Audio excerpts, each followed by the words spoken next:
para narasumber yang saat ini sudah hadir. Oleh karena itu, yang waktu silakan perwakilan dari distrik Barat DIY untuk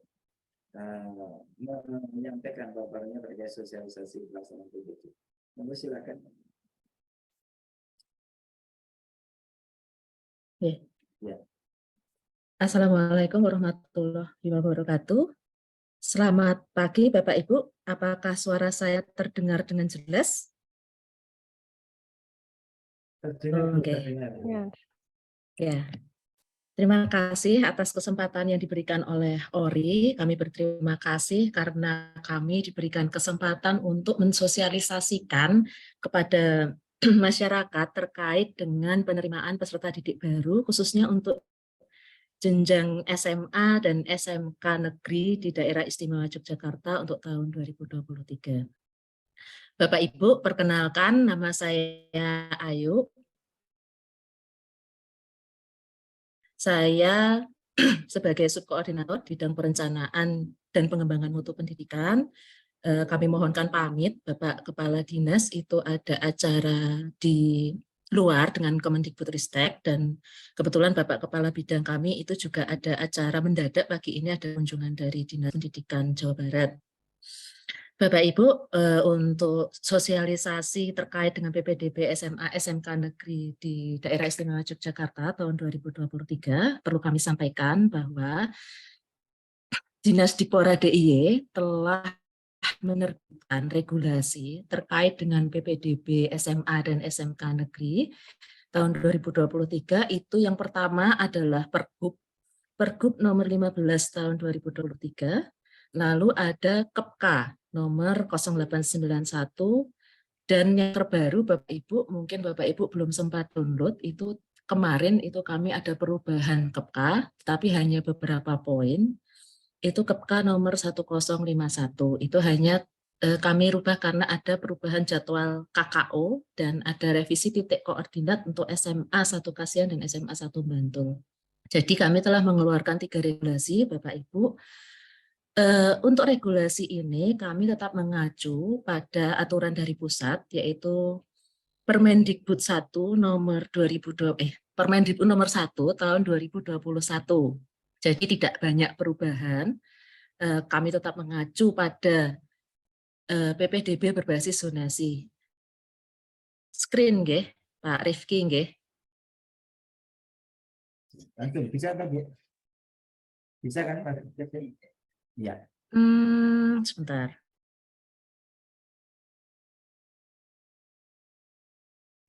Ya, slide-nya kelihatan boten? Kelihatan ya. Iya. Tapi bentuknya PowerPoint nggih. Iya. Enggak slideshow ya? Enggak apa-apa ya, gini aja ya. Iya. Kalau gini kan? Ini jauh lebih besar. Ya, ini slideshow, Bu. Sudah slideshow. Ya, sudah slideshow nggih.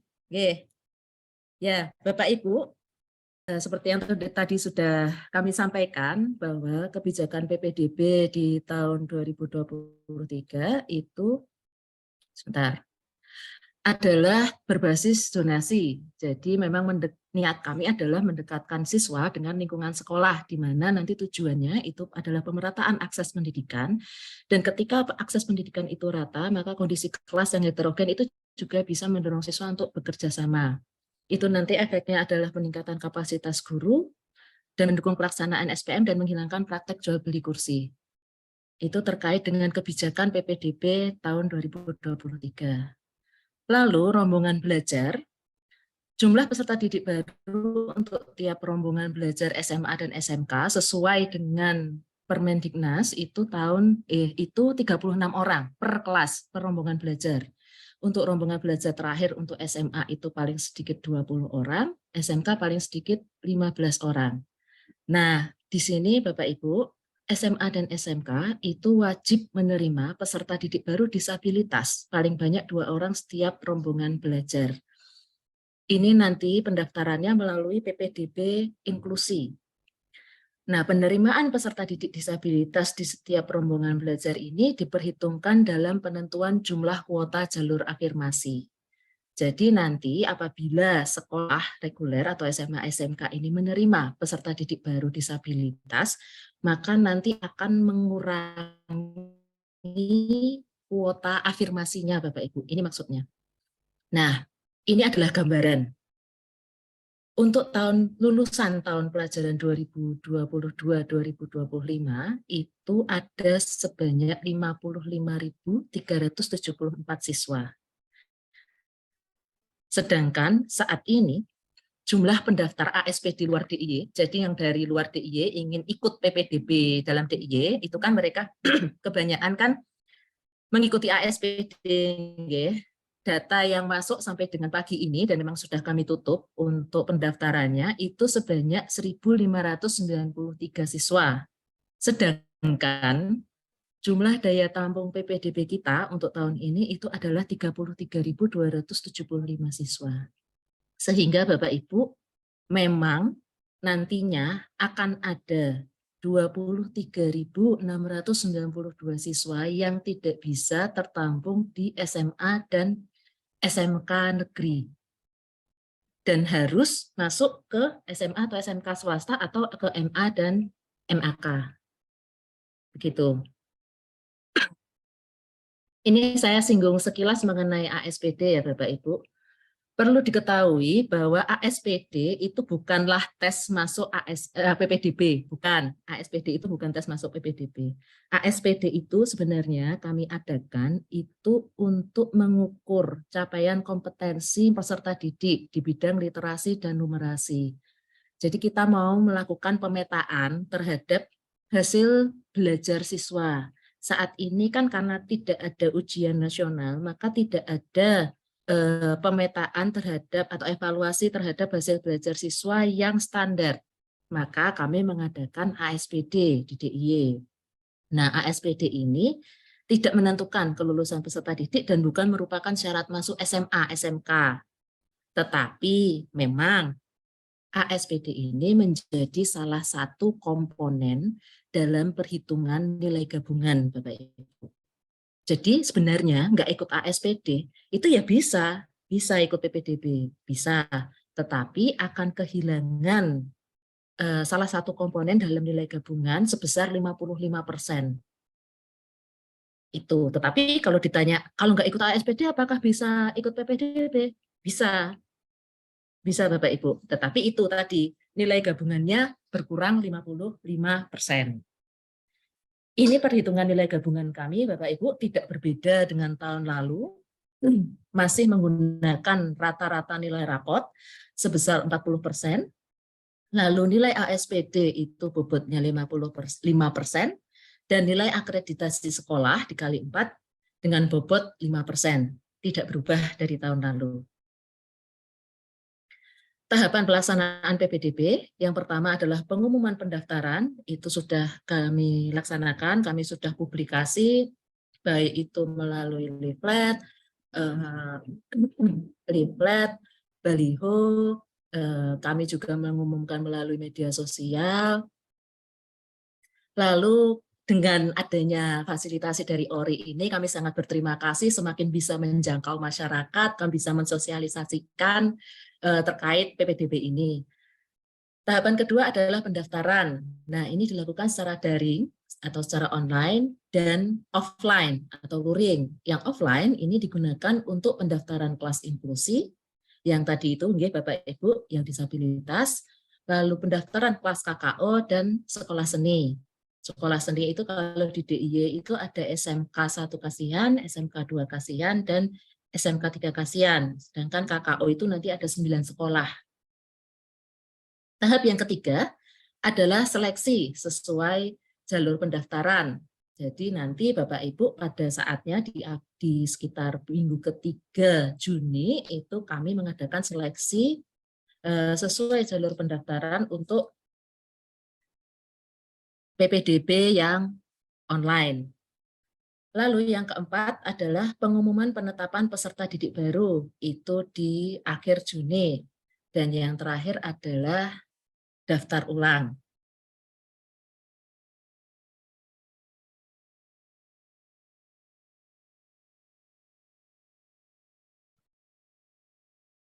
Untuk persyaratan calon peserta didik baru, Bapak Ibu, bisa dibaca di sini. Persyaratan calon peserta didik baru kelas 10 itu yang pertama memiliki ijazah STTB atau bentuk lain yang sederajat atau dokumen lain yang menjelaskan telah menyelesaikan kelas 9 jenjang SMP. Memang saat ini belum ada, nggih, karena kelulusan SMP itu kalau nggak salah tanggal 8 Juni. Jadi memang belum ada, tetapi nanti ketika daftar ulang itu kalau ijazahnya belum ada bisa dengan SKL, surat keterangan lulus. Lalu yang kedua itu berusia paling tinggi 21 tahun pada tanggal 1 Juli tahun berjalan, dan yang ketiga memiliki nilai raport jenjang SMP MTS 5 semester. Ini 3 syarat ini tidak susah nggih Bapak Ibu. Karena memang ya memang nggak mungkin juga, jarang, kayaknya nggak pernah ada kasus masuk SMA SMK umur 22. Lalu nanti syarat usia itu dibuktikan dengan akta kelahiran.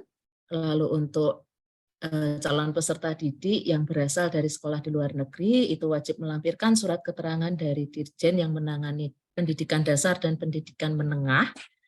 Lalu peserta didik WNA itu wajib mengikuti matrikulasi pendidikan bahasa Indonesia paling singkat 6 bulan yang diselenggarakan oleh sekolah yang bersangkutan. Dan syarat tadi itu Bapak Ibu nomor 1, 2, 3 itu dikecualikan bagi calon peserta didik baru penyandang disabilitas. Jadi memang untuk peserta didik penyandang disabilitas ini tidak kami syaratkan, terutama usia boten kami syaratkan. Tetapi calon peserta didik penyandang disabilitas ini wajib melampirkan hasil penilaian dari psikolog profesional atau lembaga yang berkompeten yang menyatakan bahwa anak yang bersangkutan itu berkebutuhan khusus dan mampu belajar di kelas reguler.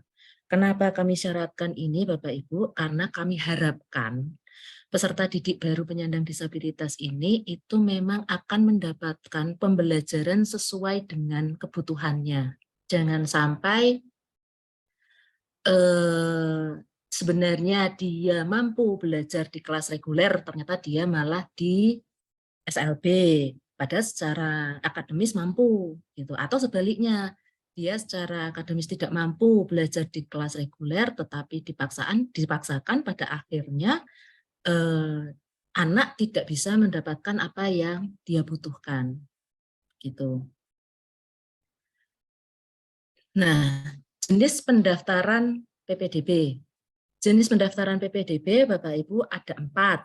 Yang pertama adalah PPDB sekolah reguler.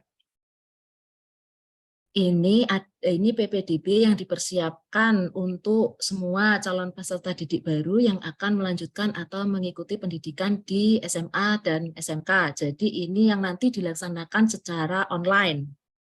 Lalu yang kedua, jenis PPDB yang kedua adalah PPDB kelas inklusi. Ini diperuntukkan bagi calon peserta didik baru penyandang disabilitas yang memungkinkan untuk bersekolah di sekolah reguler. Syaratnya itu tidak mengalami hambatan komunikasi, tidak mengalami hambatan perilaku, dan secara akademik mampu mengikuti pembelajaran di kelas reguler. Lalu jenis PPDB yang ketiga adalah PPDB Sekolah Penyelenggara Kelas Khusus Olahraga atau KKO. Nah, KKO ini diperuntukkan bagi calon peserta didik baru yang memang memiliki minat dan bakat di bidang olahraga. Sedangkan yang keempat adalah PPDB Sekolah Seni. Ini diperuntukkan bagi calon peserta didik baru yang memiliki minat bakat di bidang seni. Untuk 3 jenis PPDB ini Bapak Ibu, inklusi, KKO, seni, itu diselenggarakan secara offline. Sedangkan yang untuk sekolah reguler nanti akan diselenggarakan secara online.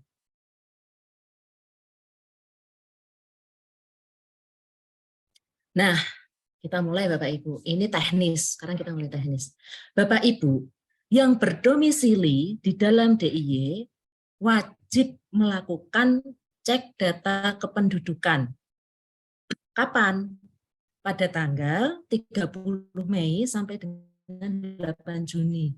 Jadi sudah bisa dimulai besok, nggih, Bapak Ibu. Besok ini, monggo Bapak Ibu yang berdomisili dalam DIY itu melakukan cek data kependudukan secara online, tidak perlu datang ke Tipora, tidak perlu datang ke Dukcapil, tidak perlu datang ke Biro Tape. Silakan melakukan cek secara online di laman ppdb.jogjaprof.go.id mulai besok sampai dengan tanggal 8 Juni. Nyuwun sewu Bapak Ibu, untuk tanggal kami mohon untuk diperhatikan nggih. Karena semuanya kan dilakukan secara online. Kalau sudah ditutup, kami tidak bisa kembali lagi ke tahapan sebelumnya. Jadi Bapak Ibu kalau misalnya sudah lewat tanggalnya ya susah nanti. Jadi tolong diingat, nanti diperhatikan tanggal berapa harus melakukan apa. Gitu. Untuk cek data kependudukan dimulai besok, nggih. Besok tanggal 30 Mei sampai dengan 8 Juni. Nah, ini itu diperlukan untuk memastikan bahwa data domisili Bapak Ibu itu sudah benar. Yang ada di sistem kami sudah benar sesuai dengan cut-off 1 tahun sebelum pelaksanaan PPDB, yaitu pada tanggal 30 Juni 2022. 30 Juni 2022. Itu data yang kami miliki. Jika ternyata datanya tidak ditemukan atau salah, maka Bapak Ibu dapat mengajukan usulan perbaikan atau perubahan data domisili. Secara online juga, jangan khawatir, tidak perlu berduyun-duyun ke dinas. Silahkan mengajukan perubahan data, caranya sebagai berikut. Masuk ke ppdb.jogjaprof.go.id, foto scan dokumen yang diperlukan, mengisi form, nanti kami akan melakukan verifikasi terhadap dokumen yang diunggah dan data yang telah diisi. Nah, Bapak Ibu, kalau sudah melakukan usulan data, sudah melakukan input, tolong wajib Bapak Ibu memantau, wajib dipantau sampai dengan terverifikasi dan tervalidasi, karena ada kemungkinan ditolak. Kalau ditolak, biasanya kami akan menuliskan alasan penolakannya. Kalau misalnya ternyata itu adalah data tidak terbaca atau dokumennya kabur, buram, nah itu Bapak Ibu bisa melakukan perbaikan. Gitu. Jadi tolong dipantau, karena biasanya itu kebiasaan kalau sudah upload sudah terus ditinggal. Jangan ya Bapak Ibu, tolong dipantau. Apapun yang Bapak Ibu lakukan di sistem itu tolong dipantau sampai dengan terverifikasi dan tervalidasi.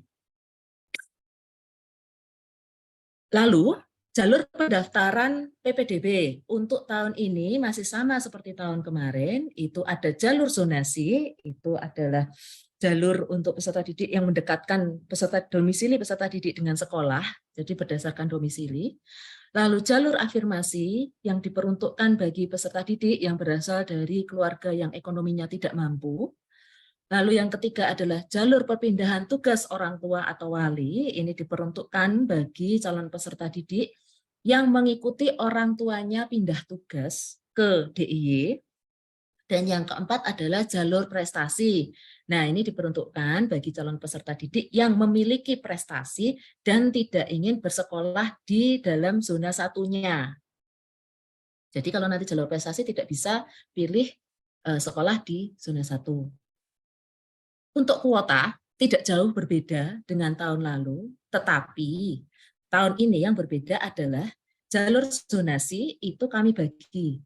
55% jalur zonasi itu terdiri dari 50% zonasi reguler dan 5% zonasi radius. Kalau yang tahun lalu, zonasi radius ini yang tahun lalu Bapak Ibu mungkin pernah dengar zonasi 300 meter. Nah, kalau tahun ini tidak 300 meter, nanti saya jelaskan. Dan tahun ini kami batasi, kami kuota, karena memang ada masukan-masukan dari pelaksanaan PPDB tahun lalu. Untuk jalur afirmasi masih sama, 20%. Jalur perpindahan tugas orang tua wali itu 5%, dan jalur prestasi 20%.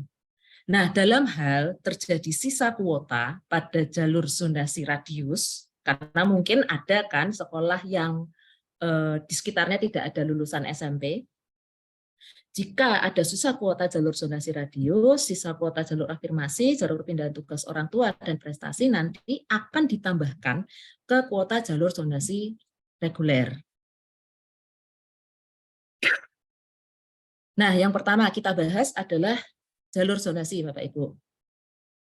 Ketentuannya, jalur zonasi seperti yang sudah saya sampaikan tadi, ini adalah untuk pemerataan pendidikan dan mendekatkan domisili calon peserta didik baru. Di sini, domisili calon peserta didik baru ditentukan berdasar pada NIK peserta didik yang tercantum dalam KK yang diterbitkan paling singkat 1 tahun, paling cepat 30 Juni 2022. Jadi kalau misalnya gimana Mbak, kalau KK-nya itu saya tanggalnya tanggal 1 Juli 2022. Nggih, mboten saged nggih. Jadi paling cepat 30 Juni. Kalau itu 1 Juli, 2 Juli sudah tidak bisa. Pemalsuan KK akan dikenakan sanksi pengeluaran dari sekolah. Lalu, calon peserta didik baru yang memilih jalur zonasi tidak dapat menggunakan pilihan sekolah pada jalur PPDB lainnya. Ini apa maksudnya Bapak Ibu? Maksudnya ya, kan nanti kan bisa milih 3 sekolah, 3 pilihan sekolah di sistem. Nah, ini ya kalau milih melalui jalur zonasi ya zonasi, zonasi, zonasi. Begitu. Nggak bisa kok pilihan pertama zonasi, terus habis itu satunya prestasi, satunya PTO. Mboten saged. Jadi kalau jalur zonasi nanti pilihannya jalur zonasi, zonasi, zonasi. Lalu untuk khusus bagi calon peserta didik baru yang berasal dari luar DIY dan lulusan sebelum tahun 2023 yang akan memilih jalur zonasi dapat terlebih dahulu mengikuti ASPD yang diselenggarakan oleh dinas. ASP ini maksudnya adalah ASPD luar DIY yang sudah ditutup pendaftarannya, Hari ini adalah proses pemilihan lokasi pelaksanaan ASPD dan besok tanggal 30 dan 31 itu adalah pelaksanaannya. Untuk calon peserta didik baru sebelum tahun 2023 yang akan mendaftar melalui jalur zonasi dan pernah mengikuti ASPD tahun 2022, maka dapat menggunakan hasil ASPD tahun 2022.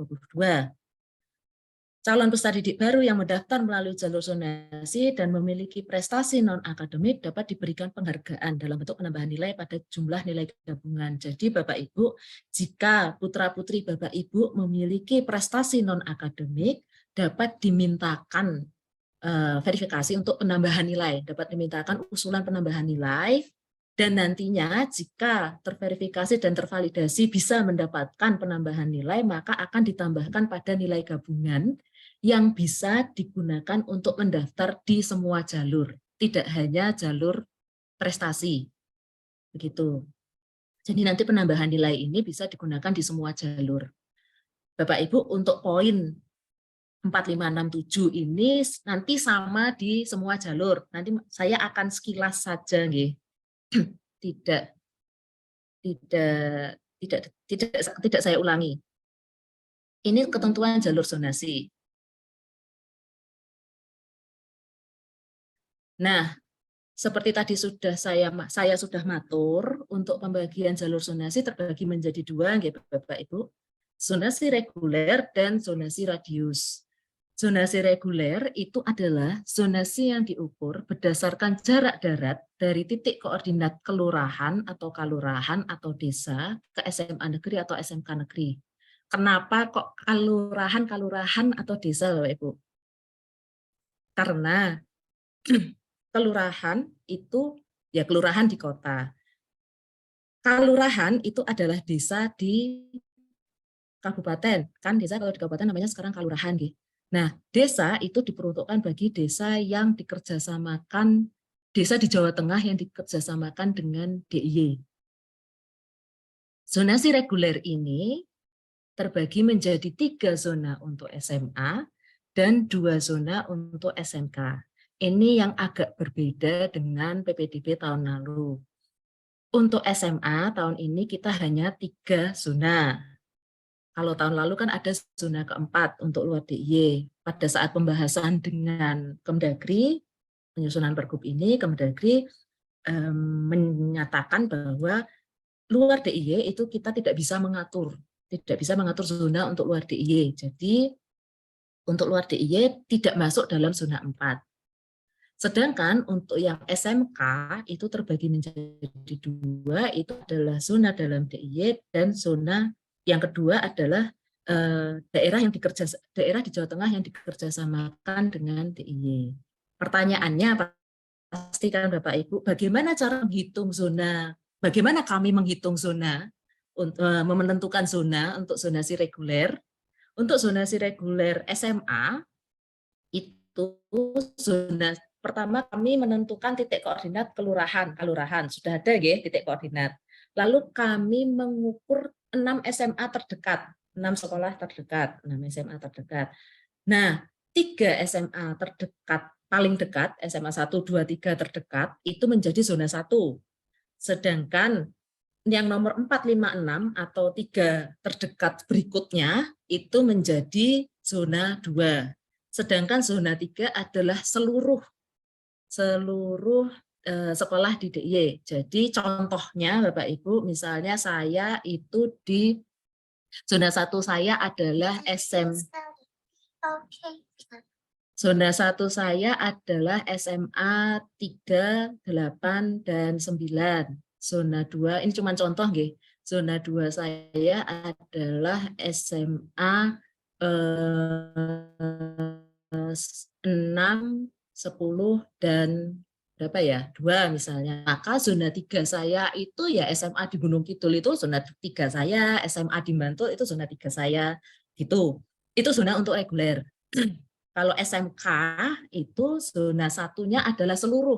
Jadi SMK 1 Jogja itu zona 1 saya, SMK 1 Bantul itu zona 1 saya, SMK 1 Wonosari itu juga zona 1 saya.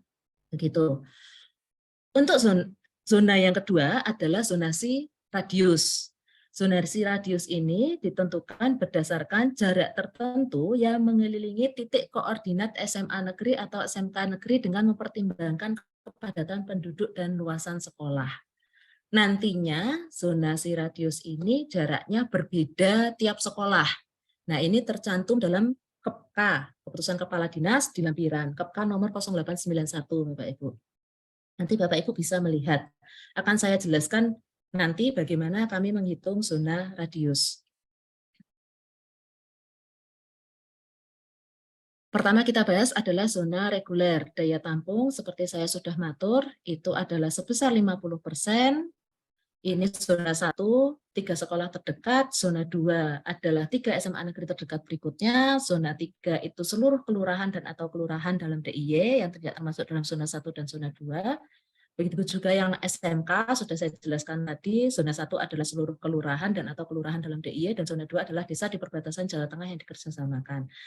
Lah, Bapak Ibu, bagaimana jika yang masuk, yang mendaftar itu jauh lebih banyak atau lebih banyak daripada kuota zonasi yang disediakan? Secara sistem, seleksi itu dilakukan dengan urutan prioritas sebagai berikut, Bapak Ibu. 1 yang kita lihat adalah tempat tinggal atau zonasi calon peserta didik baru. Jadi jelas kalau ada 2 siswa mendaftar, yang satu zona 1, yang satu zona 2, maka yang diprioritaskan untuk diterima adalah yang zona 1 sekolah itu. Gitu. Bagaimana kalau dua-duanya zona 1? Maka yang kami lihat berikutnya adalah seleksinya berdasarkan nilai gabungan. Nilai gabungan yang lebih tinggi itu yang akan diprioritaskan. Bagaimana kalau misalnya nih sudah zona 1 sama, nilai gabungannya juga sama, misalnya 340 sampai sak koma-komanya juga sama. Maka yang kami prioritaskan berikutnya adalah pilihan sekolah. Apa itu Bapak Ibu pilihan sekolah? Biasanya banyak pertanyaan di sini. Jadi misalnya, tadi contohnya saya itu tinggal di Bacirong, Gondokusuman. Saya itu masuk zona satunya SMA 3, 8, dan 9. Ada anak A dan anak B. Anak A itu, ini tadi sama-sama zona 1 ya, sama-sama zona satunya SMA 8 misalnya, sama-sama zona 1 SMA 8. Terus anak sama-sama juga nilai gabungannya 340. koma-komanya. Lah si anak A itu memilih SMA 8 sebagai pilihan pertama. Anak B memilih SMA 8 sebagai pilihan kedua. Maka secara sistem anak A akan diprioritaskan. Begitu. Jadi pilihan sekolah menentukan. Lalu bagaimana jika sudah sama-sama sebagai pilihan pertama, menjadikan SMA 8 sebagai pilihan pertama? Maka yang terakhir adalah waktu pendaftaran. Calon peserta didik baru yang mendaftar lebih awal, itu kami prioritaskan. Nah, kalau sampai sini kemungkinannya sama tipis Bapak Ibu, karena secara sistem kita bisa terseleksi sampai dengan detik. Gitu. Itu nggih untuk seleksi zonasi reguler. Nah, untuk reguler, zonasi reguler ini pilihan sekolah pada jenjang SMA adalah maksimal 3 pilihan sekolah yang berbeda. Jadi untuk tahun ini Bapak Ibu tidak ada penjurusan IPA dan IPS. Jadi karena semuanya sudah menggunakan kurikulum Merdeka, untuk SMA pilihannya 3 sekolah. Kalau dulu kan IPA, SMA A, IPS, SMA B misalnya. Untuk tahun ini tidak. Jadi sekolah SMA A, SMA B, SMA C. Gitu. Sedangkan untuk SMK adalah maksimal 3 pilihan kompetensi keahlian dalam sekolah yang sama dan atau sekolah yang berbeda. Maksudnya Bapak Ibu, untuk SMK kan pilihannya kompetensi keahlian nih. Bapak Ibu bisa melihat dari misalnya minatnya anak. Kalau misalnya anaknya itu pilihnya saya kepengen minatnya di tata boga, tidak usah melihat sekolah. Bapak Ibu bisa milih.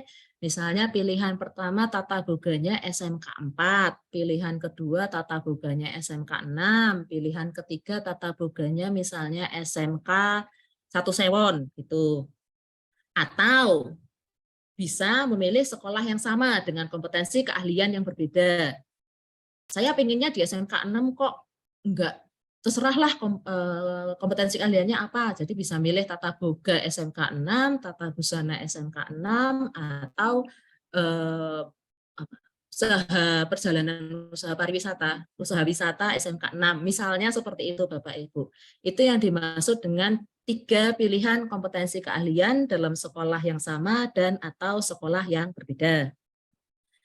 Nah, pilihannya itu hanya diperbolehkan dalam satu jenis SMA atau SMK.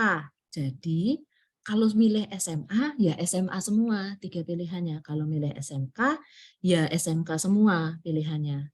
Sedangkan pilihan sekolahnya bisa milih, Bapak Ibu bisa milih di zona satunya semua, atau mau loncat zona juga bisa. Jadi pilihan 1, pilihan 2 nanti ya sekolah di zona satunya, atau nanti pilihan 3-nya di zona 2. Boleh, boleh. Jadi misalnya tadi saya nyontohkannya, misalnya saya milih pilihan 1 SMA 3, pilihan 2 SMA 8, pilihan 3-nya nanti saya mau di SMA 1 Bantul. Bisa. Bisa. Nah, lalu untuk calon peserta didik baru yang berdomisili dari luar DIY, itu tetap bisa mendaftar melalui jalur zonasi reguler. Tetapi secara proses seleksi, kami akan mendahulukan calon peserta didik dengan domisili zona 1, zona 2, dan zona 3. Jadi bisa-bisa aja untuk yang luar DIY itu mendaftar lewat zonasi itu bisa, tetapi secara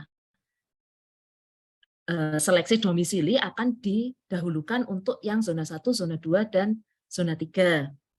Memang kalau untuk wilayah yang padat agak susah, tapi ini masih dimungkinkan untuk yang perbatasan sana, misalnya di Gunung Kidul, Kulon Progo, itu masih bisa masuk. Sejauh ini pengalaman kami. Gitu. Lalu Bapak Ibu, ini jalur zonasi radius. Untuk tahun ini, zonasi radius itu kami batasi kuotanya sebesar 5% dari daya tampung sekolah. Untuk zonasi radius ini agak berbeda Bapak Ibu, seleksinya kita tidak melihat zona tetapi benar-benar dekat-dekatan. Dekat-dekatan jarak tempat tinggal yang sah dengan titik koordinat sekolah. Jadi semakin dekat itu semakin diprioritaskan. Lah gimana kalau misalnya sama-sama lagi ya. jaraknya sama, misalnya sama-sama mepet tembok sekolah nggih. Yang satu mepet tembok samping, yang satu mepet tembok samping kanan, yang satu mepet samping tembok kiri. Jaraknya sama. Maka yang kami lihat untuk seleksi kedua adalah nilai gabungan, Bapak Ibu. Nilai gabungannya lebih tinggi, ya itu yang diprioritaskan diterima. Nanti kalau nilai gabungannya juga sama, ya sama seperti tadi. Waktu pendaftaran, siapa yang mendaftar lebih awal, itu yang diprioritaskan untuk diterima. Ini seleksinya. Nah, untuk calon peserta didik baru yang akan mendaftar melalui jalur zonasi radius, itu wajib melaksanakan atau melakukan input data secara online pada laman ppdb.jogjaprof.go.id tanggal 5 sampai dengan 8 Juni. Jadi nggak bisa ujuk-ujuk daftar nggih. Ujuk-ujuk tuh bahasa Indonesia tiba-tiba daftar pada saat seleksi mboten saged. Jadi tetap harus melakukan input data pada tanggal 5 sampai dengan 8 Juni 2023. Nah, ini nanti calon peserta didik baru itu memasukkan data titik koordinat rumah, ya, data titik koordinat rumah, lalu foto rumah tempat tinggal tampak depan, dan surat pernyataan. Kenapa kami minta foto rumah tempat tinggal, Bapak Ibu? Karena ya jangan sampai nanti kantor di titik, tuh, atau pos satpam di titik supaya bisa masuk. Jadi kami minta ada foto rumah tempat tinggal tampak depan, Bapak Ibu, dan surat pernyataan keterangan bahwa calon peserta didik baru telah berdomisili selama lebih dari 1 tahun. Nah, ini nanti operator sekolah akan melakukan verifikasi lapangan. Apakah benar memang secara jarak itu memang masuk dalam radius, lalu benar foto rumahnya memang di situ, bukan pos satpam yang di titik, dan memang benar siswa itu telah berdomisili di situ selama lebih dari 1 tahun. Nah, nanti calon peserta didik baru ini tadi menunggu hasil verifikasi validasi dengan terus memantau. Tadi saya sudah matur nggih, apapun yang Bapak Ibu lakukan di sistem wajib dipantau sampai dengan terverifikasi dan tervalidasi, baik itu diterima maupun ditolak. Sudah mendapatkan hasil validasi, calon peserta didik baru dapat melakukan pendaftaran pada tanggal 19 dan 20 Juni sampai dengan pukul 14. Yang kami laksanakan mendahului dari jalur lainnya. Memang kami laksanakan mendahului. Karena apa? Nah, ini karena yang poin 6 Bapak Ibu, nantinya calon peserta didik baru yang sudah diterima di jalur zonasi radius ini tidak bisa mendaftar di jalur-jalur lainnya. Jadi nanti akan kami kunci, nama-nama yang sudah diterima di jalur zonasi radius ini akan kami kunci sehingga tidak bisa mendaftar di jalur lainnya, supaya tidak mengurangi jatah, mengurangi kuota lainnya. Ibu 5 menit lagi ya. Waduh, banyak banget ya Mas Rifki. Masih banyak. masih banyak 46 slide lah. Gimana mau saya percepat? Waduh. Ya, dipercepat ya. Oke. Karena nanti masih dari Kemenak setelah ini. Oh ya, memang kalau detail ini agak banyak Mas Rifki. Gini aja nggih. Yang penting-penting Bu, nanti detailnya di pertanyaan-pertanyaan yang itu. Oke, nggih. Monggo silakan lanjut. Ya, 19 dengan 20 Juni nggih, jam 14. Nanti kalau sudah diterima, tidak dapat mendaftar pada jalur lainnya. Kalau tidak diterima, bisa. Nah, untuk jalur zonasi radius ini, maksimal 1 pilihan, baik itu sekolah maupun nanti kalau SMK 1 kompetensi keahlian. Gitu. Ini caranya ngukur, ini kalau saya jelaskan lama ini. Yang jelas ini kami ukur berdasarkan luasan sekolah dan kepadatan di mana sekolah itu berada. Kami menggunakan data BPS. Untuk jalur afirmasi, saya langsung ngebut ini. Afirmasi ini digunakan bagi calon peserta didik dari keluarga ekonomi tidak mampu dan yang penyandang disabilitas tadi. Yang penting di jalur afirmasi ini adalah Bapak Ibu wajib melakukan pengurusan untuk surat rekomendasi Bapak Ibu di tanggal 5 sampai dengan 8 Juni. Wajib ya. nanti kalau sudah diupload akan kami verifikasi dan kami validasi. Dipantau nggih Bapak Ibu tanggal 5 sampai 8 Juni. Jadi minggu depan bagi Bapak Ibu yang memiliki dokumen bukti keikutsertaan penanganan keluarga tidak mampu itu silahkan mengupload dokumen di tanggal 5 sampai dengan 8 Juni. Jalur perpindahan tugas orang tua. Jalur perpindahan tugas orang tua ini kuotanya sebesar 5%. Diperuntukkan ada 2 jenis Bapak Ibu, 2 jenis. Itu perpindahan tugas orang tua dari luar DIY ke dalam DIY dan perpindahan tugas antar kabupaten kota. Kalau ini saya jelaskan agak detail nggih.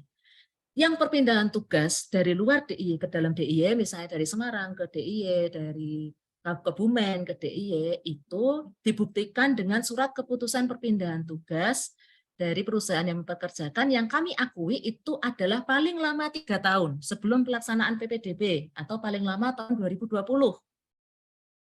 Dan ini yang penting Bapak Ibu, hanya dapat dilakukan apabila kakaknya dari luar DIY.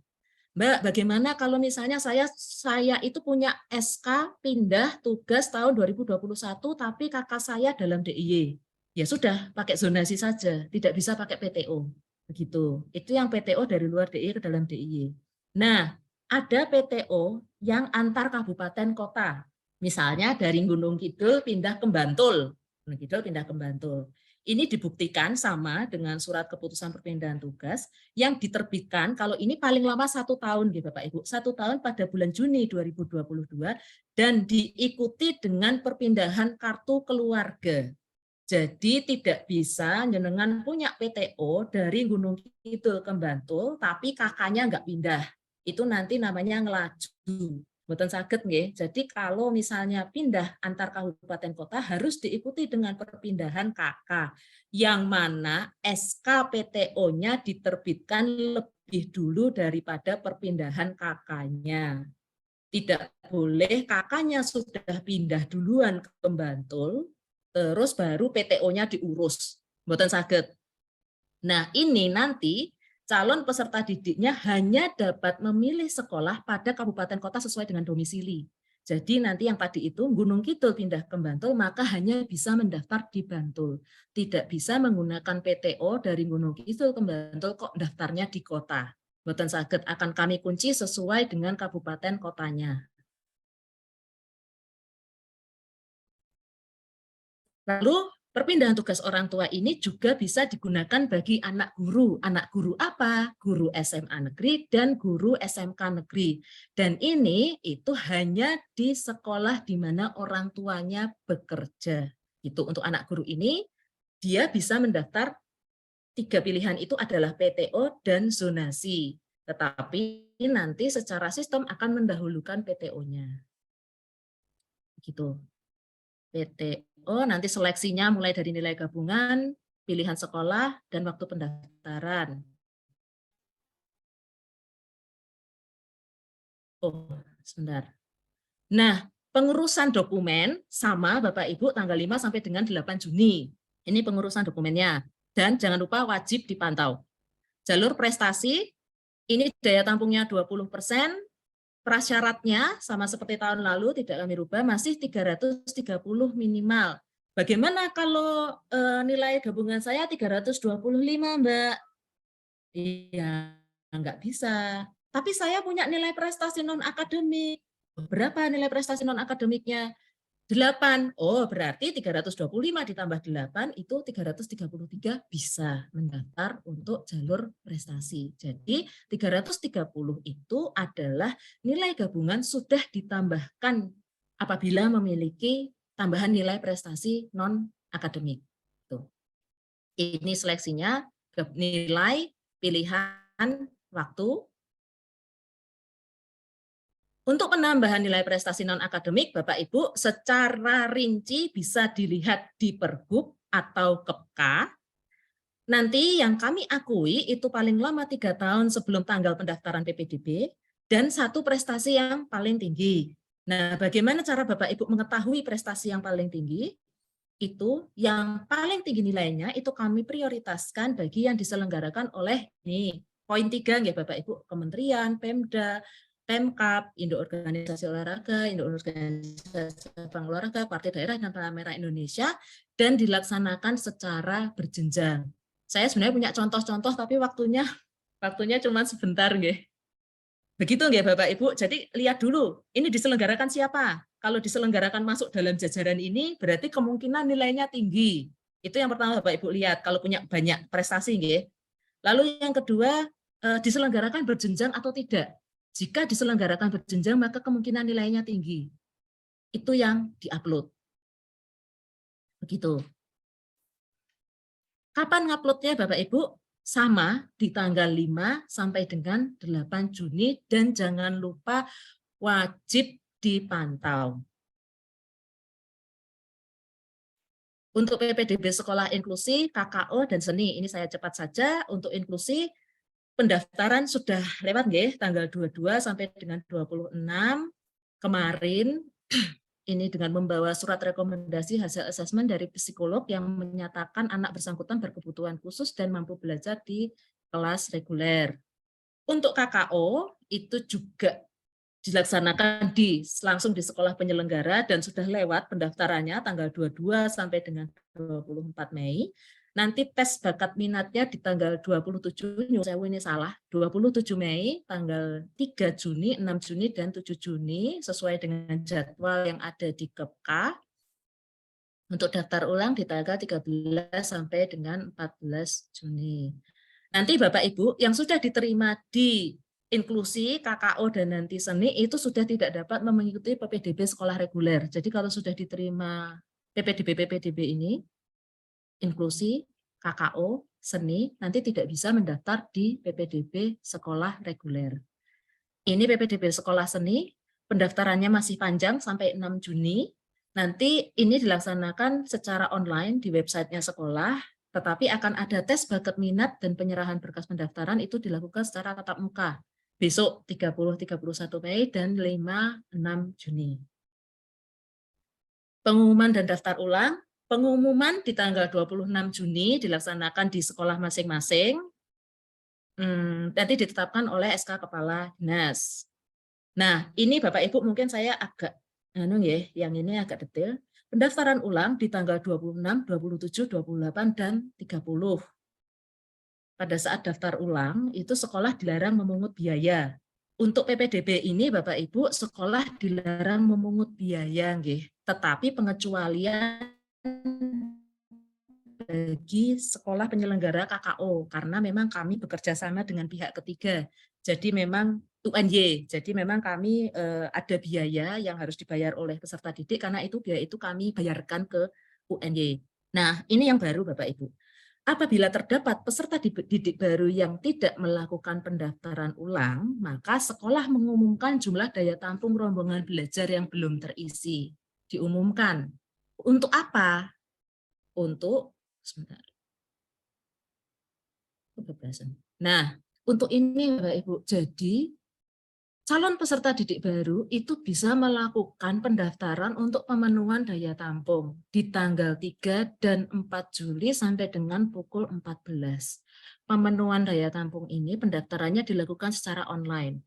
Tetapi Bapak Ibu yang perlu diingat satu, ini kami peruntukkan atau kami prioritaskan bagi baik itu di sekolah negeri maupun sekolah swasta.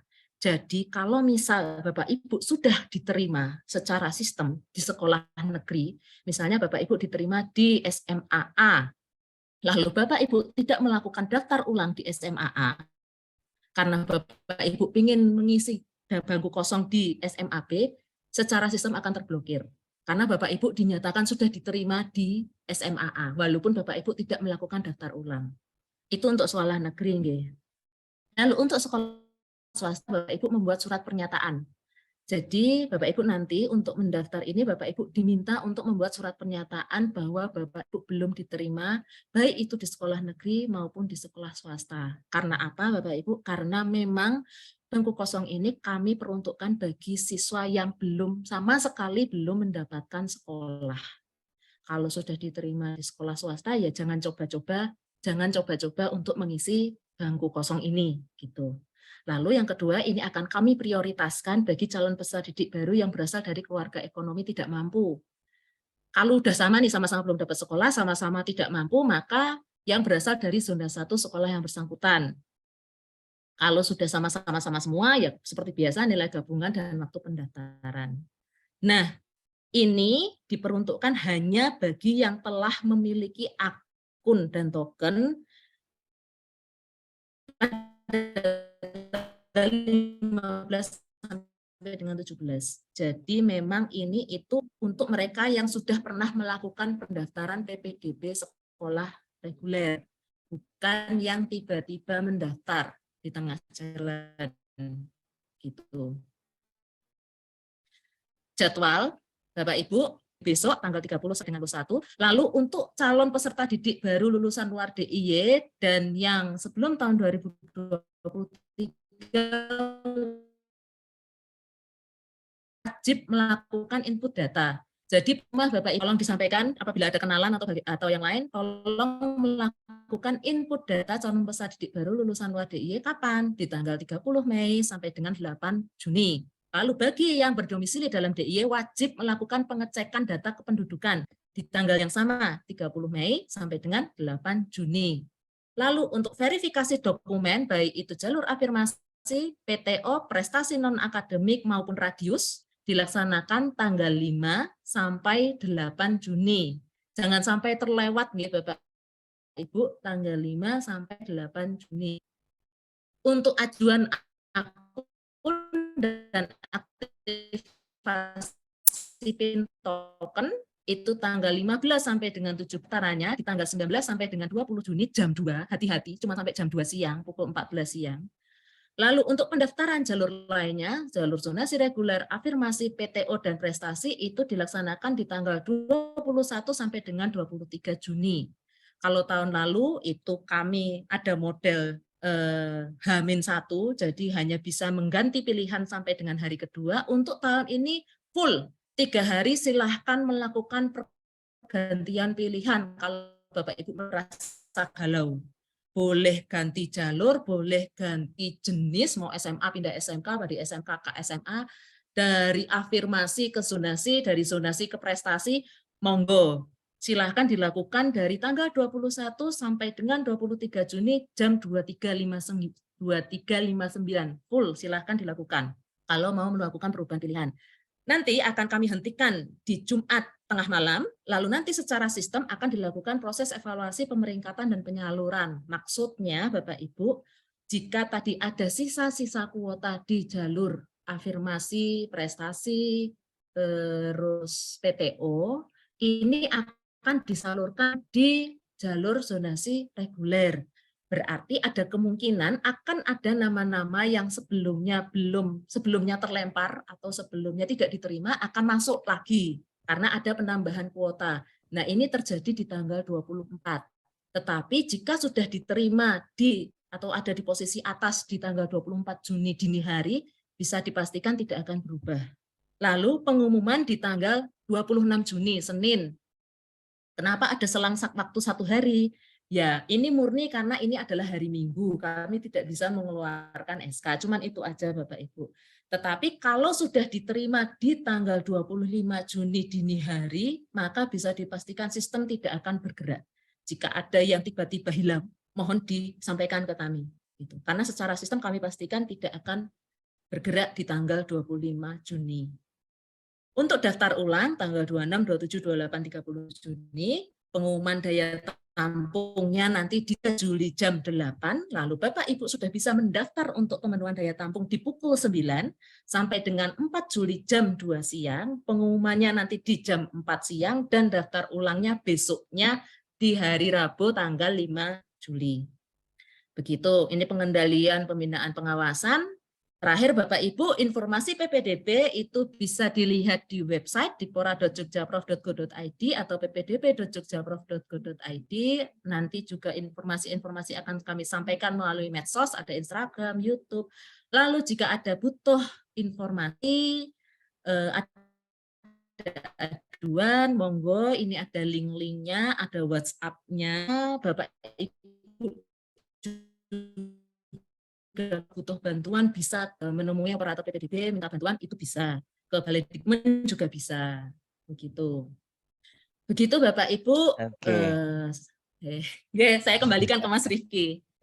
Terima kasih Bu, banyak sekali dan cepat-cepat ya karena waktu ya Bu. Tapi nanti kan materi bisa kita bagikan gitu ya Bu ya supaya masyarakat bisa tahu. Nanti juga ada sesi tanya jawab, bisa menggunakan sesi itu untuk ingin mengetahui Ya, nanti yang detailnya saya yang share sebelah di mana.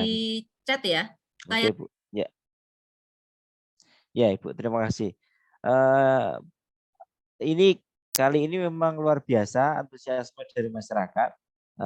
Ini di luar prediksi kami karena tahun lalu tidak sebanyak ini Bu, semua yang ikut kali ini sangat banyak sehingga harus kita relay di YouTube sehingga yang tidak bisa masuk bisa mengikuti melalui YouTube karena ini memang terbatas hanya 500 peserta padahal yang ngantri itu juga masih banyak sekali. Mengerti ya, untuk informasi Bapak Ibu sekalian yang ingin mengikuti bisa melihat di YouTube, linknya ada di kita share di grup ya atau di Instagramnya Ombudsman begitu ya. Oke. Untuk kesempatan berikutnya, mohon jangan ini dulu ya Bu.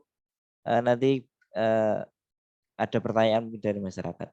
Dari kantor Kemenak DIY, Kanwil Kemenak DIY silakan untuk menyampaikan materinya. Waktunya tidak usah terlalu lama, mungkin 30 menit gitu ya Bu ya. Cukup ya. Monggo kami persilakan. Baik, sudah terbaca screen saya PPT-nya? Terbaca Bu dan suara juga jelas. Silakan. Terima kasih. Assalamualaikum warahmatullahi wabarakatuh. Alhamdulillahirabbil alamin. Terima kasih waktunya dari Mas Rifki dari Ombudsman.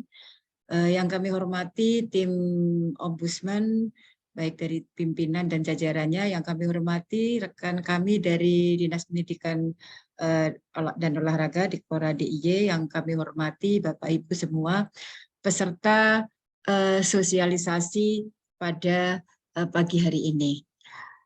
Pertama, kami ucapkan terima kasih atas dilibatkannya kami dalam sosialisasi ini, sehingga pentingnya kami menyampaikan hal-hal yang memang untuk diketahui masyarakat, ini bisa kami sampaikan pada saat ini. Insya Allah kami tidak terlalu banyak, Mas Rifki, karena memang tidak sedetail, tidak sejelimet di Dikpora, karena memang luar biasa. Baik, Bapak Ibu yang kami hormati. Ibu silakan Bu. Ya, sebentar. Ini kok slide-nya nggak bisa. Kami madrasah ini adalah lembaga vertikal. Jadi aturan regulasi itu menyesuaikan dengan pusat, termasuk PPDB ini. Nah, ada juknis yang dikeluarkan oleh pusat, kemudian di DIY kami mengeluarkan juklak atau petunjuk pelaksanaan yang pada dasarnya tidak banyak mengubah di juknis, tetapi ada kebijakan-kebijakan provinsi atau ada PPDB yang memang diselenggarakan oleh provinsi dan kebijakan daerah. Memang di juknis sudah disebutkan bahwa Kemenak provinsi bisa memberikan tambahan petunjuk. Kami tidak usah regulasi kami baca. Di kami ada RA itu setingkat TK, Madrasah Ibtidaiyah setingkat SD, Sanawiyah setingkat SMP, kemudian Madrasah Aliyah setingkat MA, kemudian Madrasah Aliyah Kejuruan. Di DIY tidak ada kejuruan, tetapi ada Madrasah Aliyah Vokasi. Untuk negeri ada 10 dari 15 negeri. Jadi di DIY ini hanya ada 15 MA negeri, MTS negeri ada 35, kemudian Madrasah Ibtidaiyah hanya 22. Jadi kami negeri se-DIY ini hanya 71. Kemudian dari 600 madrasah, jadi hanya sekitar 20% yang negeri. Jadi nanti regulasi ini banyak mengikat untuk negeri, seperti yang di Kora tadi, mengikat untuk negeri, sedang swasta mempunyai kebijakan-kebijakan yang sudah diatur, karena banyak kami yang dari berbasis pondok pesantren. Nah, PPDB ada 2 memang dalam jaringan. Jaringan ini tidak seperti di Dikora, hanya negeri di masing-masing madrasah sudah menggunakan online. Online ini kami ada yang namanya JMD, Jogja Madrasah Digital. Tetapi bisa langsung melalui webnya madrasah. Nah, ini syarat-syaratnya, objektivitas, jadi Juknis sudah ada semua, baik siswa pindahan maupun siswa reguler itu sudah ada aturannya. Aturannya tidak begitu persentase seperti di Dikora, tetapi pindahan itu jika dia naik ke kelas 11, 12, 8, 9, atau 2 dan seterusnya dengan syarat ada bangku dan semua diserahkan kepada madrasah. Nah, kami sudah menyampaikan Juknis dan Juklak ini secara terbuka, sudah kami share. Kemudian peserta didik ini berkompetisi. Jadi kami, kalau kami nanti ada waktu-waktu tertentu reguler mengikuti Dikora, ini bukan ada di Juknis, tetapi masalah etika kami dengan Dikora, kerjasama kami dengan Dikora. Nah, ini kami agak kecil. Kemudian PPDB kami, Madrasah Aliyah, sudah dimulai sejak Februari, seperti MAN 1 Jogja. Mungkin banyak bertanya, mengapa MAN 1 Jogja sejak Januari sudah buka? Karena regulasi dari pusat, dia adalah Madrasah Aliyah program keagamaan, sehingga ada gelombang pertama itu pendaftarannya sejak 26 Februari. Dan pengumuman sudah selesai tanggal 16 Maret, ini ada kelas PK. Sedangkan kami beberapa madrasah ada tipologi-tipologi yang nanti akan kami sampaikan. Kemudian madrasah berasrama itu sudah kita buka mulai Maret, termasuk madrasah yang punya tipologi khusus. Jadi memang inilah yang sering ditanyakan, mengapa madrasah sudah memulai pendaftaran. Karena memang ada syarat-syarat khusus, misalnya asrama kami menerima seluruh Indonesia. Seluruh Indonesia ini kita tidak mengenal zonasi, baik jalur asrama maupun non-asrama, baik santri yang berasrama tetapi atau bermondok di luar di madrasah. Jadi banyak di madrasah kami yang kerjasama dengan pondok pesantren sekitar. Misalnya MAN 4 Bantul, MAN 3 Bantul, banyak MTS, sehingga mengapa kami memulai pendaftaran karena pondok pesantren sudah masuk, sehingga otomatis mereka harus segera mendaftarkan sekolah madrasah yang sudah menjadi kerjasama kami. Jadi ini yang membedakan ketika banyaknya pertanyaan mengapa kami mendahului. Kemudian kami ada jalur prestasi yang di Juknis di pusat sudah disampaikan sejak bulan Maret sampai bulan Juli. Jadi kami di Juknis pusat memang tidak memberikan waktu, tetapi hanya memberikan rentang. Sehingga waktu itu sebenarnya ditentukan oleh madrasah masing-masing. Ini sebenarnya seperti itu. Tetapi kami nanti akan kami sampaikan jadwal. Ya, madrasah mengumumkan secara terbuka. Jadi ini sudah kami sampaikan juga. Daya tampung ketentuan rombel ini sudah kami tentukan juga.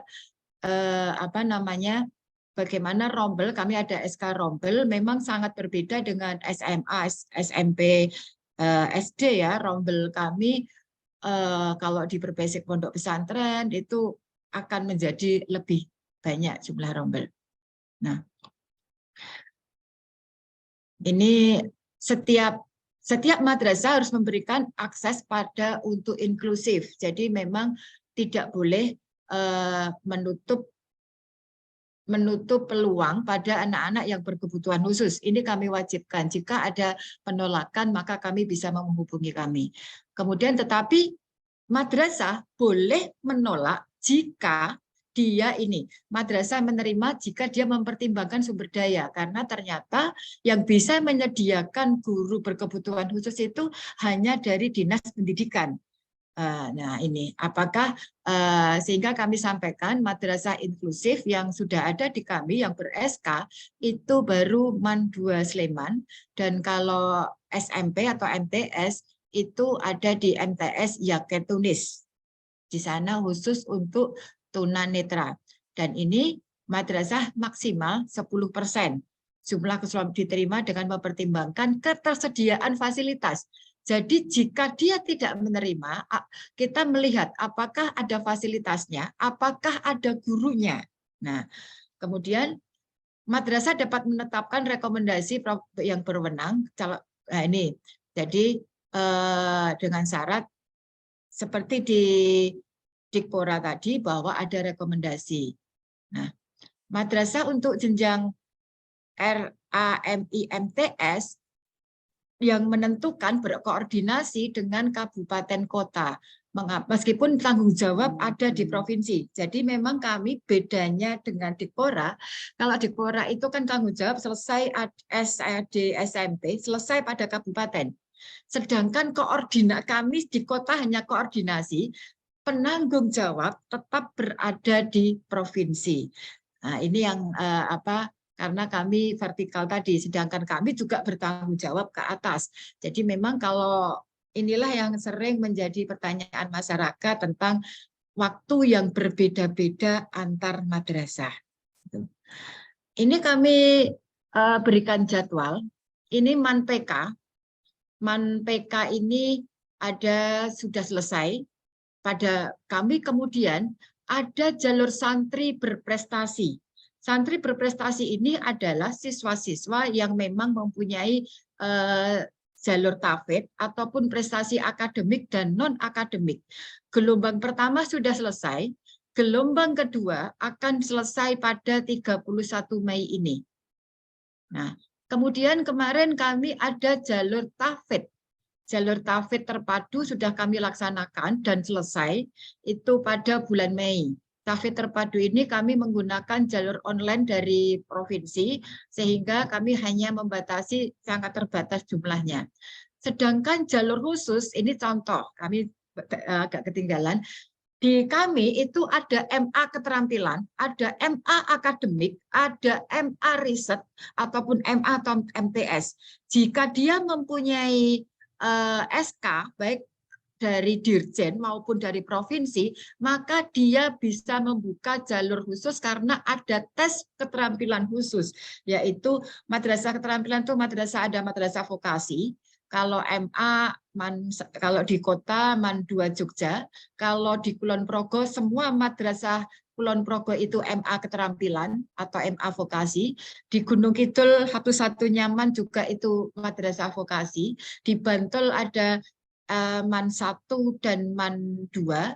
Sedangkan di Sleman ada MAN 1 Sleman, MAN 4 Sleman, kemudian MAN 5 Sleman, itu vokasi, kemudian ada akademik, MA akademik yang ada hanya MAN 1 Jogja, MAN, ini tidak kami tuliskan, mohon maaf, nanti kami lengkapi ketika kami share.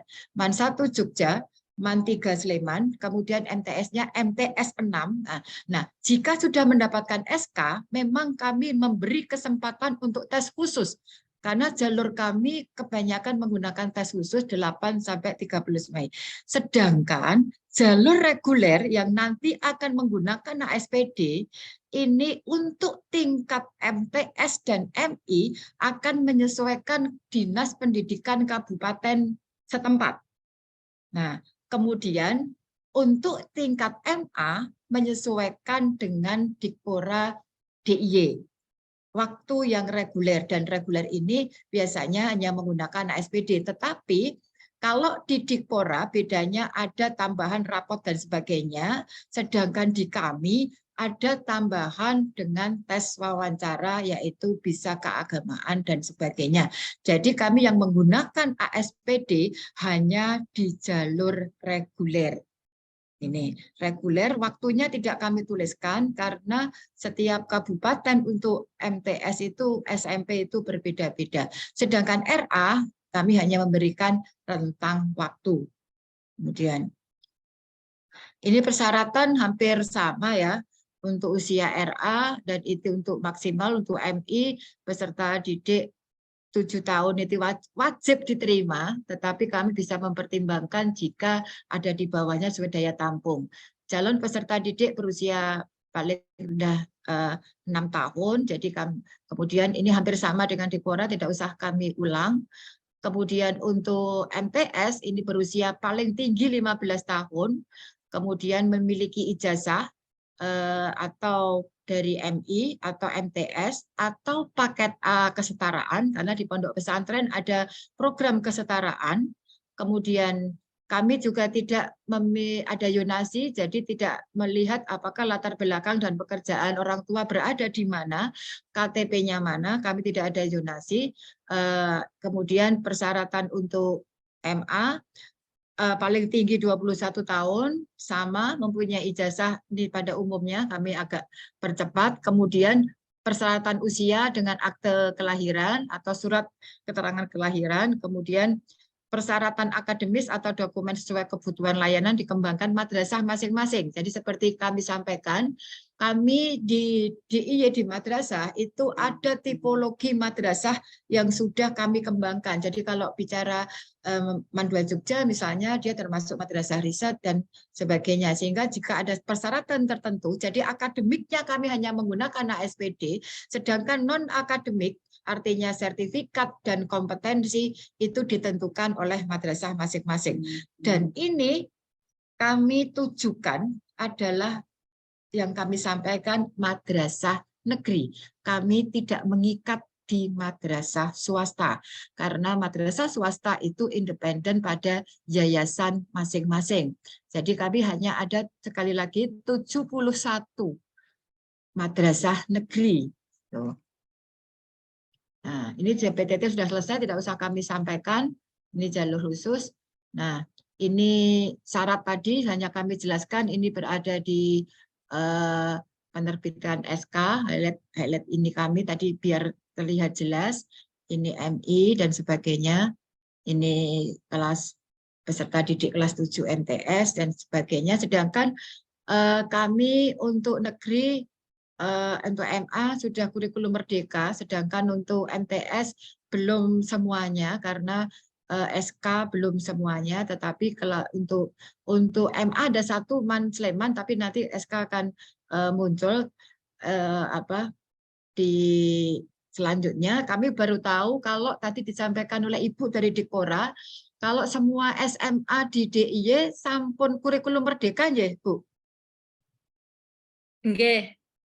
Oh, berarti sudah semuanya, baik negeri maupun swasta, ya? Yang negeri. Yang negeri. Oke, berarti nanti untuk yang SMP, Yun Sewu.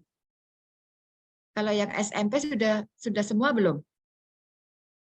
Tampaknya belum, Ibu Anita.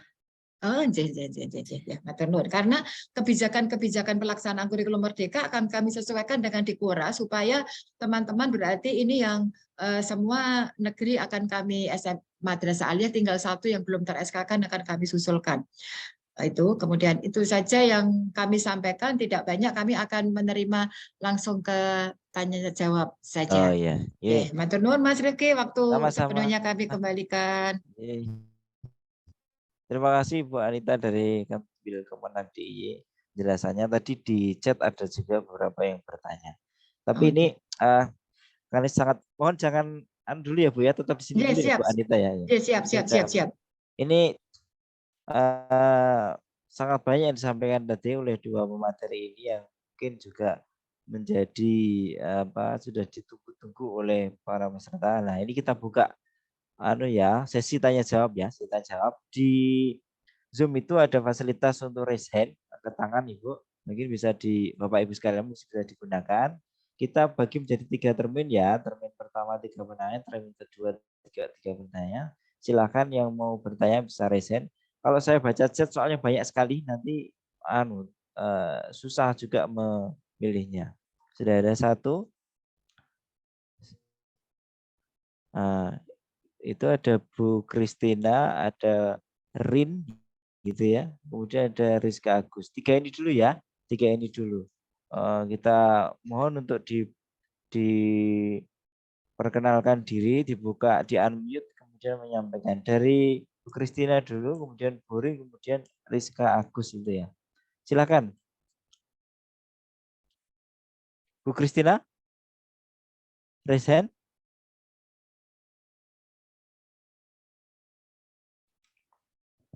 Halo. Sudah di-unmute, tapi belum terdengar suaranya. Ya. Belum kedengaran Ibu suaranya? Iya, suaranya nggak kedengeran nih. Kalau pakai headset bisa dilepas mungkin atau belum terdengar Ibu suaranya. Suaranya nggak kedengeran. Iya Ibu, nggak terdengar. Atau diperbaiki dulu ya Bu ya. Diperbaiki dulu. Oh itu di mute Bu. Itu di mute.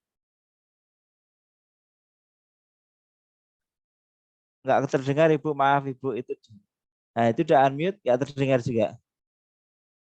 Tidak terdengar. Oke sudah Ibu. Mohon maaf ya, karena ada yang dianu dulu, dipastikan dulu keluar suaranya. Kita berpindah dulu ke penanya berikutnya dulu, nggih. Ada, silakan diperbaiki dulu Bu Kristina. Karena kami nggak dengar apa-apa. Bu Rin atau Mas atau Bapak atau Ibu silakan. Dari Bapak Rin, Pak. Bapak Rin silakan. Tidak kelihatan anunya Pak, gambarnya Pak. Bentar Pak. Iya. Pagi. Ya, sudah terlihat pagi. Silakan Ya. Pak, suaranya jelas. Silakan. Pertanyaan langsung ke Dekpora DIY. Pak Rin kan dari mana? Pak Rin dari mana? Saya dari Bekasi. Bekasi ya, ya. Oke. Silakan Pak. Jadi prosedur dari SMP dari luar DIY kan ikut tes ASPD. Tesnya kan tanggal 30, 31 Mei ya. Kemudian pengumuman tanggal 8 Juni.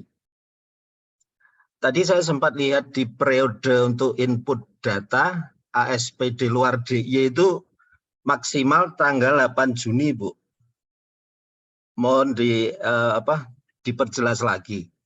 Kemudian yang pertanyaan kedua, ini setelah pengumuman tanggal 8 Juni dapat nilai ASPD, kemudian nanti tercipta nilai gabungan. Kemudian langkah selanjutnya prosedurnya seperti apa, Bu? Untuk masuk di PPDB DIY. Karena saya tadi lihat untuk periode pendaftaran untuk yang SMP luar DIY itu kayaknya beda gitu, tanggal 21 Juni atau sampai 24 Juni. Mungkin untuk periode waktunya bisa diperjelas, Bu. Terima kasih. Sama-sama, terima kasih Pak Rin. Ditunggu dulu ya, nanti kita backup dulu pertanyaannya. Nanti kita sampaikan kepada Dijipora untuk menjawab. Selanjutnya dari Rizka Agus, silahkan di-unmute dan dibuka videonya untuk menyampaikan pertanyaan. Rizka Agus, yang raise hand. Ya, Assalamualaikum. Iya, Waalaikumsalam warahmatullahi wabarakatuh. Bisa dibuka videonya Ibu? Mulai video. Biar kelihatan ya. Ya. Assalamualaikum Pak. Ibu dari mana Ibu? Dari Jogja Pak. Jogja ya. Oke, silakan mau bertanya ke siapa? Ke Ibu Dikora tadi Bu siapa ya? Iya ya. Dikora lanjut Bu. Ini saya mau tanyakan, ini beberapa teman juga menanyakan bahwa untuk pengecekan NIK kakak itu kan dikeluarkan 1 tahun itu dilihatnya dari mana ya Bu? Apakah dari dikeluarkan tanggalnya per tanggal atau di nomornya ini ya Bu ya? pengecekan data ini kan, Iya. karena kalau setiap ada perubahan misalnya dari anak tamat SD ke SMP kan pasti ada perubahan Oke. ini ya, Iya, Ibu. perubahan pemberlakuan perubahan status gitu ya. Tapi Oke. nomornya NKK itu tidak berubah. Oke. Hanya dikeluarkan tanggalnya itu ada perubahan dari tahun ini ke tahun ini. Apakah yang dilihat itu nomor KK yang ada di atas itu atau yang ada di bawah yang dikeluarkan tanggalnya itu, Pak, Bu? Oke, Itu ya, aja. itu aku pertanyaan itu. Itu aja atau ada yang lain? Udah itu aja, Pak. Itu yang Baik, membuat ambigu kami. baik. Ya, terima Ya. kasih Bu Rizka. Nanti kita Terima sambung. kasih, Pak. Ya, Nggih. lanjut. Satu lagi ya tadi Ana ini ya. Iya, Bu Ana ini yang raise hand, silakan di-unmute dan buka videonya. Ya, Oh, Bapak baik. ternyata. Ya, ini pakai istri, HP-nya istri. Oke, Pak siapa, Pak? Pak Tri Pitara Pak Tri Pitara dari mana? dari Kota Jogja. Kota Jogja. Silakan mau bertanya ke siapa? Ya, ini untuk Dikora, ya, Ibu Dikora. Dikora Tadi DIY, kan silakan. tadi kan dijelaskan bahwa kalau tidak saya salah dengar ya, itu Ya. untuk zonasi radius, posisinya kalau sudah diterima, itu mengupload foto rumah, tempat tinggal, kemudian tampak depan, yang kemudian ada surat pernyataan keterangan sudah berdomisili selama 1 tahun. Nah ini yang jadi pertanyaan saya adalah surat pernyataan ini dalam bentuknya kami buat sendiri atau bagaimana? Oke, Begitu. ya. Apakah ada formnya yang sudah ada formatnya? Form surat Begitu. pernyataan, ya. Iya. Ya, terus Pak, ada lagi?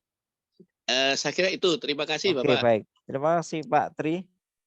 Iya. Ya, kami akan kan sudah 3 penanya, langsung ya kita berikan waktu kepada Disikpora. Tadi ada Pak Rin, kemudian ada Bu Rizka dan Pak Tri. Yang Pak Rin tadi soal batas waktu yang ASPD tadi, kemudian Bu Rizka soal pengecekan NIK dari mana, lihat 1 tahunnya, kemudian yang Pak Tri soal form surat pernyataan untuk yang zona radius. Monggo silakan Bu Ayu. Nggih, matur nuwun Pak Rifki. Yang pertama untuk Pak Rin dari Bekasi terkait dengan lulusan luar DIY, itu yang pertama Bapak kan sudah akan ikut ASPD ya tanggal 30 sampai dengan 31 Mei besok, nggih. Lalu yang harus Bapak lakukan itu tahap kedua adalah melakukan input data, Pak. Melakukan input data untuk nilai rapor 5 semester untuk mata pelajaran IPA, Bahasa Indonesia, Bahasa Inggris, dan Matematika, dan nilai akreditasi sekolah. Nah, input data ini dilakukan pada tanggal mulai dari besok 30 Mei sampai dengan tanggal 8 Juni, Pak. Itu tahap kedua yang wajib dilakukan oleh peserta didik dari lulusan luar DIY atau lulusan sebelum tahun 2023. Jadi selain ikut ASPD wajib melakukan input data. Karena apa? Karena kami belum punya data untuk yang lulusan luar DIY dan yang sebelum tahun 2023. Jadi untuk ikut PPDB itu Pak, melakukan di mana? Di laman ppdb.jogjaprof.co.id. Nanti untuk pendaftarannya itu pertama Bapak melakukan ajuan akun dan PIN token di tanggal 15 sampai dengan 17 Juni.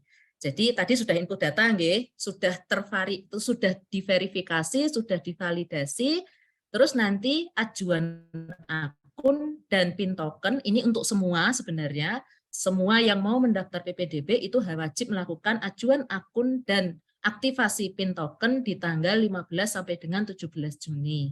Sedangkan pendaftarannya berarti untuk jalur zonasi reguler, afirmasi, PTO dan prestasi itu di tanggal 21 sampai dengan 23 Juni 2023. Kalau tadi pertanyaan Bapak kelulusan di tanggal 8 Juni, jangan khawatir karena untuk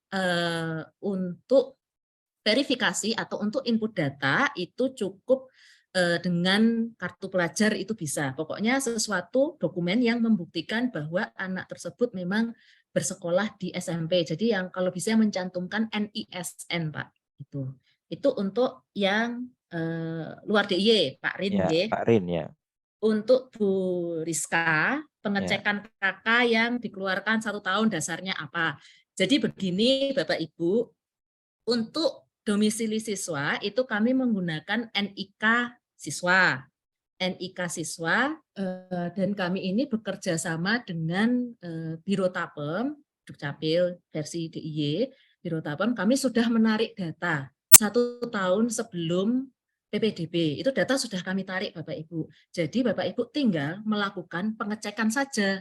Pengecekan di tanggal 30 Mei besok sampai dengan tanggal 8 Juni dengan memasukkan nama anak sesuai KK dan NIK. Cukup itu saja. Kalau misalnya datanya sudah sesuai, sudah benar, domisilinya sudah di situ, ya sudah aman. Mau nomor KK-nya beda, mau tanggalnya karena ada pembaharuan, misalnya tambah anak, atau ada yang meninggal, atau pembaharuan ijazah, itu kan biasanya nomor KK berubah, tanggal diperbaharui, tetapi selama jenengan itu cek domisili dan datanya itu sudah sesuai, maka aman. Yang diupload silahkan KK terbaru, tidak apa-apa. Karena memang kemarin Sleman kalau nggak salah itu banyak pembaharuan KK, nggih. Jadi enggak apa-apa Ibu. Silahkan lakukan cek data kependudukan di tanggal 30 sampai 8 Juni, NIK dan nama anak. Jika nanti data yang keluar itu sudah sesuai, sudah aman. Silahkan lakukan pendaftaran dengan menggunakan KK terbaru, tidak apa-apa. Gitu. Itu terkait dengan KK. Lalu Pak Tri. Pak Tri untuk zona radius. Nggih, Pak Tri. Jadi untuk tanggal 5 sampai dengan 8 Juni itu bukan kalau sudah diterima zona radius, nggih, Pak. Tetapi kalau Bapak merasa, oh saya masuk kok di dalam radiusnya SMA tertentu atau SMK tertentu, terus saya mau daftar untuk zona radius, maka silakan melakukan input data. Titik koordinat rumah, foto rumah tampak depan, dan surat pernyataan. Nah, surat pernyataan ini itu formatnya itu bisa di-download di laman ppdb.jogjaprof.go.id. Itu nanti sudah ada formatnya Bapak. Cuman akan tersedia di tanggal 5 sampai dengan 8. Jadi ketika Bapak masuk terus mau daftar itu nanti ada unduh format gitu. Itu nanti silahkan diunduh di situ. Gitu. Sampun Mas Ya, terima kasih. Ya, terima kasih Bu Ayu atas penjelasannya. Semoga tadi jelas, tidak kita perlu kembalikan lagi karena ini supaya yang lain juga bisa bertanya. Untuk selanjutnya tadi yang Bu Kristina tadi, apakah sudah bisa diperbaiki, sudah terdengar suaranya Ibu? Bu Kristina Ana Krisanti. Halo, ya. Aduh, kok belum terdengar ya Bu, suara Ibu? Saya nggak dengar apa-apa, tapi saya lihat gambarnya, tapi nggak terdengar Ibu suaranya. Aduh, saya nggak dengar. Maaf ya Bu, maaf ya. Saya nggak dengar ini. Kita lewati ya. Maaf. Oke, lanjut karena masih banyak yang sudah resign, tapi termin 2 ini juga kita buka 3 tadi yang sudah kita catat. 3 yang selanjutnya ada Pak Anto, kemudian ada Pak Roni dan Pak Stefanus. Dari Pak Anto dulu ya yang resign. Pak Anto silakan bisa di-unmute dan dibuka videonya. Ya, silakan. Pak Anto, ya, suaranya enggak terdengar. Ya, Assalamualaikum. Waalaikumsalam warahmatullahi wabarakatuh. Untuk yang putus-putus ya. Iya. Halo, ada yang halo, putus-putus Pak. Halo, sudah jelas. Iya, lebih dekat lagi Pak mic-nya Pak ya. Oh, oke. Pak Anto dari mana? Dari Jogja. Dari Jogja. Jadi silakan Pak. Yang pertama untuk tingkatan itu apa bisa zonasi 1 semua itu? Misalnya tadi contohnya dia 3, 8, 9 itu 3-3-nya bisa zonasi 1 semua. Apa harus 1, 2, 3 isi? ada semangat. Aduh Pak, apa noise-nya banyak sekali ya Pak. Kayaknya saya nangkep Mas Rifki. Oh, nangkep ya? Intinya Oh ya. apakah pilihan itu bisa zona 1 semua atau harus beda zona atau gimana caranya memilih gitu kan J. Pak Anto? J. Oh Kira-kira? ya sudah ya. Ya. Oke ya sudah kalau Yang sudah kedua, tertangkap. Oke. Oke, yang kedua, untuk teknik ini, apa harus satu kali atau misalnya anak saya udah teknik, apakah saya di lokasi lain bisa cek anak saya juga gitu? Ya, Teknik. tekniknya apa cuma sekali aksesnya itu? Apa bisa beberapa kali? Saya udah cek saya, kemudian saya cek saya juga, itu apa bisa? Aduh nggak dengar. Bu Ayu dengar? Teknik ya. Saya dengar cuma cek NIK gitu. Boten nih. Iya, saya juga cuma dengar cek NIK. Cek NIK itu loh Bu, itu apakah ada pembatasan pengecekannya? Pembatasan waktu maksudnya Pak? Oh, pembatasan. Oh, nggih ya. Coba nanti Ya, saya ya, jawab. oke. Intinya Ya. pembatasan cek NIK. Ya oke. Oke. Terima kasih Pak Anto ya. Yang satu lagi bisa Oh iya. Tapi agak dekat lagi Untuk- Pak. Ini noise-nya banyak sekali soalnya. untuk penambah nilai prestasi. Itu misalnya ada Tambahan nilai prestasi. ada beberapa pengajaran baik Atau mungkin headsetnya nggak usah dipakai. Jangan pakai HP ini Pak. Beberapa kejuaraan. Oh, dilepas ya. Oke, Pak? beberapa kejuaraan Mas Rifki. Oh iya. Tambahan nilai Sudah, prestasi ini untuk malah beberapa terdengar jelas kejuaraan. ini. Iya. itu apa bisa ini Pak konsultasi dulu sama Dignas untuk memilih yang Oh. misalnya poin yang tertinggi gitu. Karena Oh. takutnya nanti misalnya kita input salah satu misalnya dari swasta ya Bu ya. Misalnya ada yang internasional nanti input, kemudian sama Dignas ada kemungkinan nggak ditolak Oh, gitu. Misalnya Oke. ditolak kan kami bisa ada waktu untuk mengganti untuk penghargaan yang lain gitu. Oke, Sementara itu. konsultasi dulu. Oke ya. Terima kasih Pak Anto. 3 pertanyaan ya sudah kita tangkap Ye, semua. Bu matur nuwun. Ayu juga sudah menangkap. Matur nuwun. Berikutnya mohon di-mute ya Pak Anto. Yang berikutnya Pak Roni Oh iya. yang tadi resen silahkan Pak Roni. Bisa ya. Sudah Pak. Ya, Jelas. terdengar Oh Pak. ya. Pak Ya, Roni dari terima mana? kasih Pak. Terima kasih Mas Rifki untuk waktunya. Pak Roni dari mana Pak? Saya dari Sleman Pak. Sleman, baik. Silakan Pak. Tanya Ya. ke siapa? Saya mau tanya ke Ibu yang mewakili Distrik Pura. Bu Ayu ya, silakan. Ya. Yang pertama adalah untuk tugas perpindahan orang tua ya. Itu apakah bisa karena kantor domisili kantor atau lokasi kantor yang berpindah, yang dulunya dari Bantul karena ada penggabungan instansi akhirnya pindah ke Kaliurang, ke Sleman berarti ya. Apakah itu nanti bisa nggak masuk untuk wilayah perpindahan orang tua? Itu yang pertama. Terus yang kedua, karena kami pindah ke Sleman dan kami ngurus KTP Sleman ya, karena dulu kan kita domisilinya luar Jogja. Karena setelah pindah ke Sleman, kami beli rumah di Sleman, kami ngurus KTP. Nah, itu kakaknya tanggal 23 Juni. Tetapi waktu itu ada delay pengurusan KTP. KTP-nya itu agak lama sih, 1 bulan setelah pengurusan kakak. Apakah nanti bermasalah nggak waktu daftar ulang atau untuk yang lainnya? Kalau kakak kan 23 Juni nggak masalah, tapi KTP-nya itu sebulan setelah tanggal 23 Juni. Itu yang kedua. Yang ketiga, apakah ada hotline yang khusus nanti ketika pada waktu kita praktek PBDB, kalau teorinya kan kita sudah tahu, tapi prakteknya ada kesulitan-kesulitan, apakah ada nomor hotline yang khusus yang bisa kita hubungi untuk kita dapat berkonsultasi. Begitu saja Mas Rizky. Terima kasih. Oke. Ya, sama-sama Pak Roni, nomor hotline. Oke. Selanjutnya, tadi saya menyebut Pak Stefanus, tapi tadi tim di sini menyebut Pak Andi juga hampir waktunya bersama. Jadi nanti kita tambah satu lagi ya Pak Stefanus dan Pak Andi selain itu. Pak Stefanus dulu silakan Pak. Ya sudah resen untuk menyampaikan pertanyaannya. Ya, terima kasih Mas Rifki. Ya, Pak Stefanus dari mana Pak? Dari Jogja Mas. Dari Jogja, oke silakan. Ya, pertanyaan untuk Ibu Ayu. Jadi tadi sudah ada yang menanyakan mengenai penambahan nilai non akademik ya. Yang ingin saya tanyakan untuk pada saat verifikasi data itu untuk sertifikat, kalau untuk yang prestasi FLS 2N itu apakah harus disertakan juga dokumen pendukung dari yang tingkat awal ya, mulai dari tingkat kabupaten, provinsi, ataukah hanya yang di tingkat nasional saja untuk diverifikasi.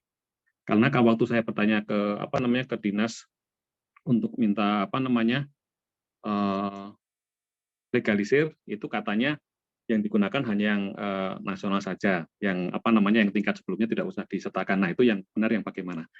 Itu saja. Oh ya, satu lagi pertanyaan dari ini, titipan dari anak saya, untuk hasil ASPD itu keluarnya kapan, Gih? Itu aja. Terima kasih, ASPD Mas ya, Pak? Adi. Ya. Oke, sama-sama Pak Stefanus. Oke, yang tambahan terakhir Pak Andi. Silakan Pak Andi di-unmute dan disampaikan pertanyaannya. Ya.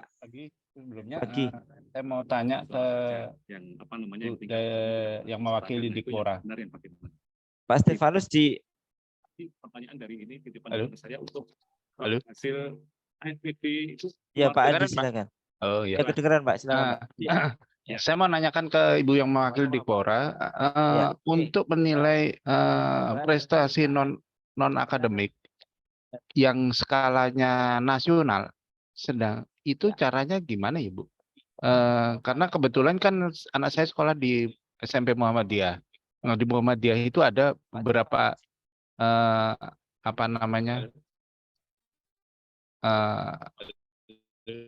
istilahnya lomba-lomba begitu. Nah, itu lomba nasional atau bukan, caranya bagaimana? Gitu. Terima kasih sebelumnya. Ya, cara penilaian untuk jalur untuk prestasi gitu ya. Oke, Pak Andi. Oke, terima kasih Pak Andi. Silakan di-mute kembali kepada Bu Ayu, karena semuanya ke Dikpora lagi. Ada 4 penanya tadi, monggo Ibu bisa langsung diberikan jawabannya, silakan. Oke. Yang langsung saja nggih Pak. Nggih. Yang pertama Pak Anto, bagaimana cara memilih, pertanyaan pertama, bagaimana cara memilih zonasi? Apakah pilihan pertama, kedua, dan ketiga harus zona 1 atau harus zona yang lain? Jadi Bapak Ibu, untuk memilih zonasi, terutama yang zonasi reguler, itu bisa memilih untuk pilihan pertama itu zona 1, 1, 1, bisa juga pilihan pertama, kedua, ketiga itu berbeda zona. Itu bisa Bapak Ibu. Tetapi memang jalur zonasi itu diprioritaskan bagi peserta didik yang berada di zona satunya. Jadi Bapak Ibu itu milih pilihan 1, 2, 3 itu zona 1, itu ya secara prioritas seleksi itu aman. Itu. Jadi boleh-boleh saja memilih pilihan itu di luar zona 1 itu boleh, tetapi secara sistem untuk jalur zonasi reguler akan memprioritaskan siswa yang berdomisili di zona 1. Itu yang menjadi catatan untuk jalur zonasi reguler, ya. Tetapi untuk prestasi dan PTO itu tidak dilihat zonanya. Kalau prestasi malah jangan zona 1, jangan, nggak boleh. PTO juga tidak melihat zona, gitu. Jadi yang dilihat zonanya adalah yang zona reguler dan afirmasi. Itu pertanyaan pertama. Terus untuk kedua, pembatasan cek NIK. Jadi untuk cek NIK Bapak Ibu itu dibatasi secara waktu, itu dibatasi di tanggal 30 Mei sampai dengan 8 Juni. Tetapi kalau pertanyaannya adalah pembatasan berapa kali cek, tidak dibatasi, nggih. Jadi misalnya ada teman-temannya Bapak Ibu mau minta tolong cekkan pakai komputernya Bapak Ibu, nggih monggo bisa berkali-kali gitu. Tetapi untuk ceknya itu dimulai besok sampai dengan 8 Juni, termasuk untuk usulan perubahannya. Gitu. Termasuk untuk usulan perubahannya itu di tanggal 30 Mei sampai dengan 8 Juni. Tambahan nilai prestasi, apakah bisa konsultasi dulu? Untuk prestasi ini saya jawab sekalian Pak Stefanus sama Pak Andi, nggih, karena sama-sama prestasi. Jadi untuk tambahan nilai prestasi, Bapak Ibu, seperti tadi saya sudah matur, untuk tambahan nilai prestasi itu kami prioritaskan yang paling tinggi nilainya adalah yang diselenggarakan oleh, atau saya share screen, enggak usah ding. Yang diselenggarakan oleh Kementerian, Pemda, Pemkab, organisasi cabang olahraga, Indo organisasi cabang olahraga, Warda, dan PMI. Kalau misalnya di luar itu, maka ada kemungkinan nilainya lebih rendah, Bapak Ibu. Itu yang pertama. Yang kedua adalah diselenggarakan secara berjenjang. Jadi sebagai contoh, mungkin akan lebih gampang dengan contoh. Sebagai contoh, misal Kementerian Pendidikan menyelenggarakan lomba OSN matematika. Oke, Bapak Ibu, prestasi nasional matematika di OSN. Dengan Kemendikbud itu menyelenggarakan lomba matematika yang langsung tingkat nasional. Sama-sama nasional, sama-sama juara 1. Maka uploadlah yang OSN. Karena apa? Karena OSN itu berjenjang, mulai dari kabupaten kota, provinsi, menang, terus ke nasional. Nah, itu nilainya paling tinggi dibandingkan dengan yang diselenggarakan tidak berjenjang. Nah, misalnya nih sama-sama diselenggarakan tidak berjenjang, misal Dikpora menyelenggarakan lomba matematika, misal yang tidak lewat kabupaten kota. Dikpora menyelenggarakan lomba matematika tingkat provinsi. UGM menyelenggarakan lomba matematika tingkat provinsi. Maka yang lebih tinggi nilainya adalah yang diselenggarakan oleh pemerintah daerah. Dalam hal ini contoh saya tadi dinas. Itu caranya memilih prestasi yang lebih tinggi nilainya. Lalu bagaimana jika putra-putri Bapak Ibu tidak punya prestasi yang diselenggarakan oleh kementerian, Pemda, Pemkab, instansi-instansi itu tadi? Enggak apa-apa Bapak Ibu. Tetap ada nilainya.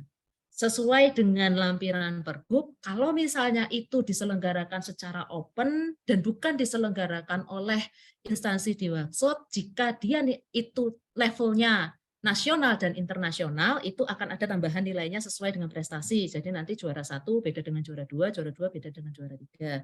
Sedangkan kalau levelnya itu provinsi dan kabupaten kota, itu nanti ada tambahan nilainya 1. 1 itu berharga, Bapak Ibu, berharga. Jadi silahkan saja diajukan untuk verifikasi penambahan nilai. Bagaimana jika ternyata Bapak Ibu, putra-putri Bapak Ibu itu bukan lomba, tetapi mewakili, kan ada, misalnya menjadi duta lingkungan hidup, misalnya menjadi duta lingkungan hidup di tingkat nasional mewakili DIY. Nah, yang seperti ini juga bisa dimintakan tambahan nilai Bapak Ibu dengan menyertakan SK penunjukan dari instansi dimaksud. Jadi kalau misalnya tadi duta lingkungan hidup berarti sebagai wakil DIY ditunjuk oleh Dinas Lingkungan Hidup. Nah, itu juga ada tambahan nilainya. Jadi untuk tahun ini memang penambahan nilai itu kami detailkan dan kami perluas range-nya. Itu terkait dengan penambahan nilai. Nah, untuk Pak Stefanus tadi yang FLS 2N apakah dokumen pendukung disertakan? Nggih, Pak.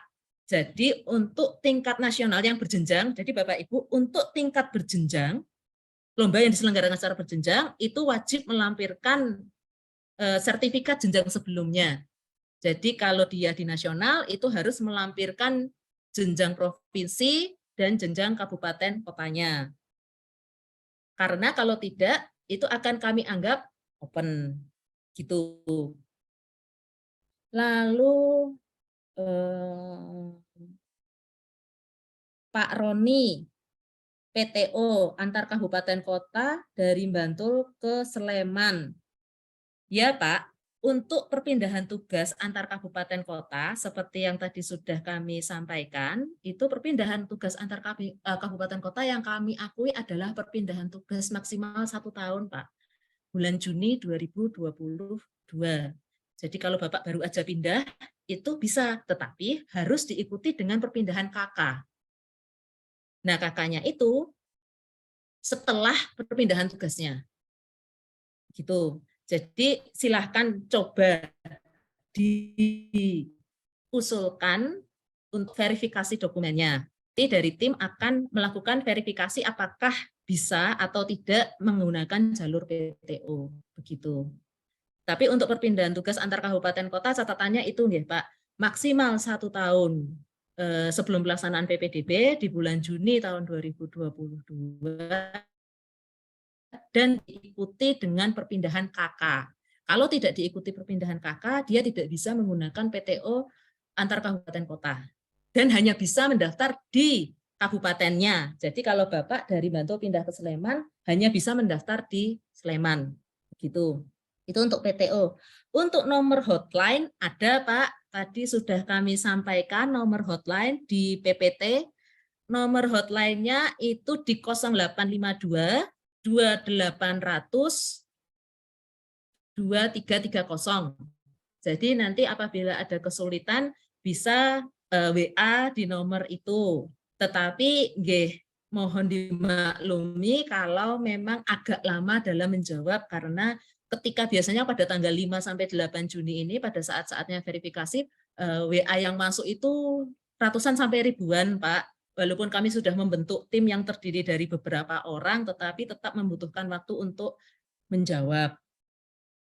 Lalu untuk itu Pak Roni nggih sampun nggih PTO dan hotline. Pak Stefanus LS2N sudah saya jawab. ASPD hasilnya keluar pada saat kelulusan Pak di tanggal 8 Juni Pak bersamaan dengan kelulusan. Terus Pak Andi nilai prestasi non akademik skala nasional itu tadi nggih Pak. Jadi biasanya di sertifikat sudah ada tulisannya tingkat nasional gitu. Dengan tinggal memilah-milah diselenggarakan siapa berjenjang atau tidak begitu. Sampun sepertinya Mas Rif. Oh iya, baik Bu Ayu, terima kasih jawabannya. Saya ulangi yang hotline tadi Bu, karena ini sepertinya antusiasmenya cukup tinggi. 0852 2800 2330 ya nomornya tadi. Betul ya? Oke, jadi Bapak Ibu sekalian, untuk ya Bapak Ibu sekalian yang hadir di Zoom maupun live di YouTube atau mungkin yang belum sempat gabung bisa diberitahu nomor hotline di Disdikbora DIY di 0852 2800 2330. Nanti yang ingin berkomunikasi, ingin bertanya, ingin memperjelas kondisinya bisa bertanya ke sana secara langsung. Ini sepertinya sudah ya, karena kalau di ini banyak sekali yang ngerasain yang masuk ke layar kami, tapi nanti waktunya yang saya kira tidak cukup. Ini supaya berimbang aja, ada beberapa juga yang bertanya soal PPDB di Madrasah Aliyah. Yang pertama tadi Ibu ada yang bertanya soal juknis PPDB ini saya sampaikan aja ya, karena memang tidak sebanyak yang di Disdikbora, tapi ada yang bertanya juga tadi, jadi saya sampaikan biar berimbang. Yang dari Man tadi ada yang minta untuk di-share juknis PPDB untuk Madrasah Aliyah Bu, untuk yang jalur reguler. Nanti bisa di Bu Anita ya. Kemudian ada juga yang bertanya, kalau sudah diterima dan sudah daftar ulang di Madrasah Aliyah negeri yang dituju, apakah masih perlu ikut proses PPDB online? Kemudian yang ketiga, apakah jadwal MAN menyesuaikan dengan jadwal Disdikbora ataukah MAN masuk dalam pilihan SMA negeri atau tersendiri? Ini mungkin di aplikasi PPDB online itu ya. Apakah prosesnya mengikuti jadwalnya Disdikbora dan kemudian apakah MAN ikut masuk dalam pilihan SMA negeri atau punya pilihan sendiri? Bu Anita masih bergabung ya?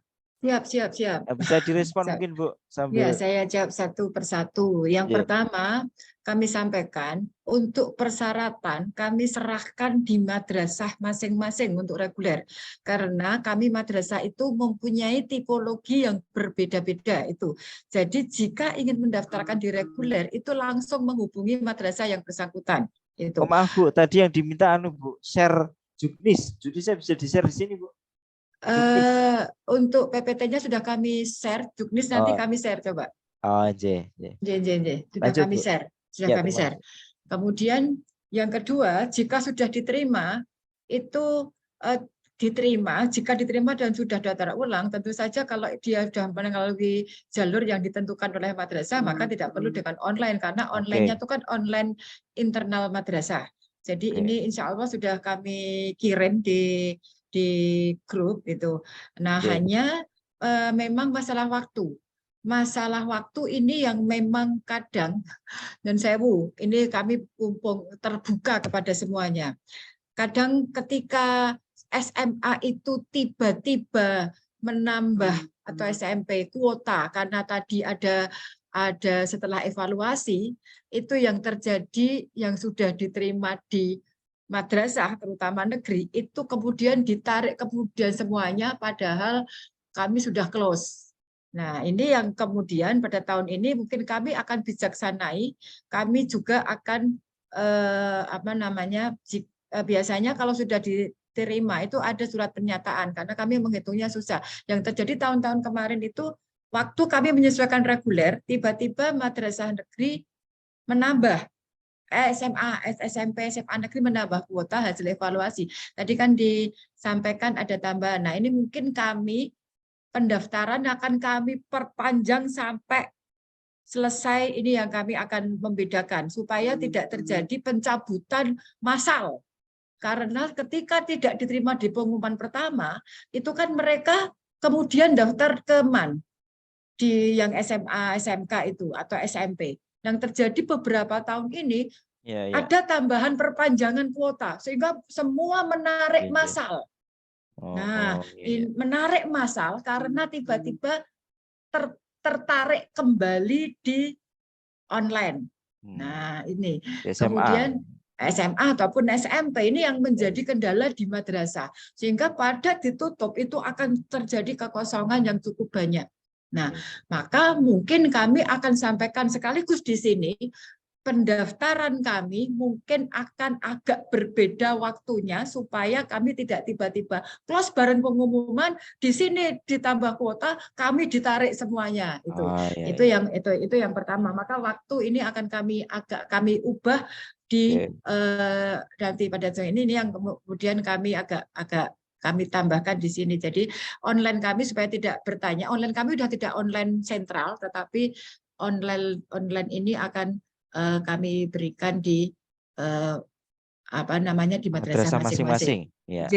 Online-nya sedikit berbeda itu ya, Bu ya. Berbeda. Kemudian kami sampaikan juga perbedaan dengan mungkin sekolah negeri dan madrasah. Mengapa kemudian ada perbedaan keuangan supaya ini masyarakat tahu bahwa karena kami hampir semua madrasah MAN terutama itu tidak mendapatkan BOSDA.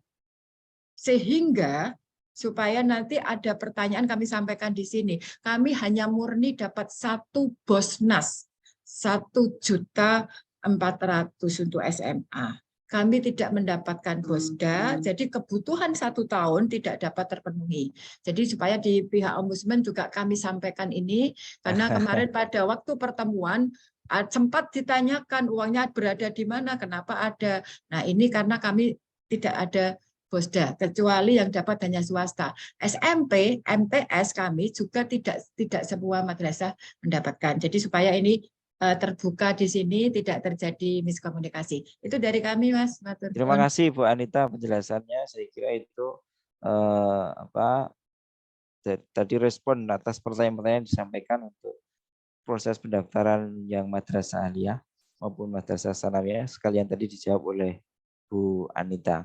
Bapak Ibu sekalian yang hadir dalam acara ini di Zoom maupun di YouTube live, mohon maaf sekali kami tidak bisa mengakomodir semua keinginan Bapak Ibu untuk bisa bertanya langsung kepada narasumber kami, terutama yang dari Disikpora. Tetapi meskipun demikian, Bapak Ibu masih bisa menghubungi secara langsung Disikpora. Tadi sudah disampaikan nomor hotline-nya.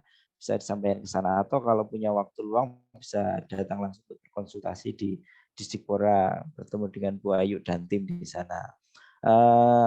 Terus terang kami sangat gembira karena setiap kami mengadakan acara seperti ini, respon atau keikutsertaan dari Bapak Ibu sekalian ini sangat tinggi. Tahun kemarin juga banyak, tahun ini juga banyak. Mudah-mudahan ini bisa membantu, memperjelas, memberi jawaban atas pertanyaan-pertanyaan Bapak Ibu sekalian terkait bagaimana proses pelaksanaan PPDB. Sekali lagi kami mohon maaf, kami tidak bisa mengakomodir semua keinginan Bapak Ibu untuk bertanya langsung. Mudah-mudahan apa yang sudah dijawab tadi mau bisa mewakili jawaban atas pertanyaan yang mungkin masih ada di benak dan pikiran Bapak Ibu sekalian. Terima kasih kami ucapkan yang sebesar-besarnya untuk narasumber kami dari Disdikpora DIY maupun dari Kanwil Kemenag DIY, dan kami juga mengucapkan terima kasih banyak untuk seluruh yang hadir di acara sosialisasi ini. Untuk hari kedua besok kita juga akan sosialisasi untuk jenjang yang lainnya. Nanti kita umumkan melalui grup-grup yang lainnya. Oke, saya kira begitu Bapak Ibu sekalian. Kami dari Ombudsman RI perwakilan DIY, jika ada kesalahan dalam membawakan, mohon maaf yang sebesar-besarnya. Kita akhiri pertemuan kali ini. Saya akhiri. Assalamualaikum warahmatullahi wabarakatuh. Selamat siang. Kami kembalikan kepada MC. Ya, sama-sama Ibu. Baik, demikian acara sosialisasi PPDB tingkat SMA, SMK, MTS, dan Madrasah Anawiyah tahun ajaran 2023-2024. Kami mengucapkan terima kasih kepada seluruh narasumber, Ibu Andita Wahyu Wijayanti dari Dinas Dikpora Provinsi DIY, dan juga kepada Ibu Anita dari Kanwil Kementerian Agama RI Daerah Istimewa Yogyakarta. Terima kasih kepada seluruh peserta yang telah berpartisipasi aktif dalam Zoom dan channel YouTube Ombudsman RI Yogyakarta. Dan kemudian untuk materi dari Dinas Dikpora DIY telah kami kirimkan di kolom chat, juga sudah tercantum dalam website dikpora.jogjaprof.go.id.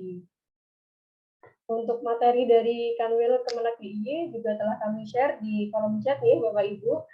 Bagi Bapak Ibu yang ingin melihat ulang siaran sosialisasi hari ini, akan kami upload videonya di YouTube channel Ombudsman Yogyakarta. Saya ulangi, Ombudsman Yogyakarta. Demikian kami akhiri acara. Wabillahi taufiq wal hidayah. Wassalamualaikum warahmatullahi wabarakatuh. Selamat siang, salam sehat untuk kita semua. Assalamualaikum warahmatullahi wabarakatuh. Terima kasih Ibu Bapak sekalian. Ya, sami-sami mohon izin. Silakan. Terima kasih Mas Rifki, Mbak Dea. Ya, Bu Ayu.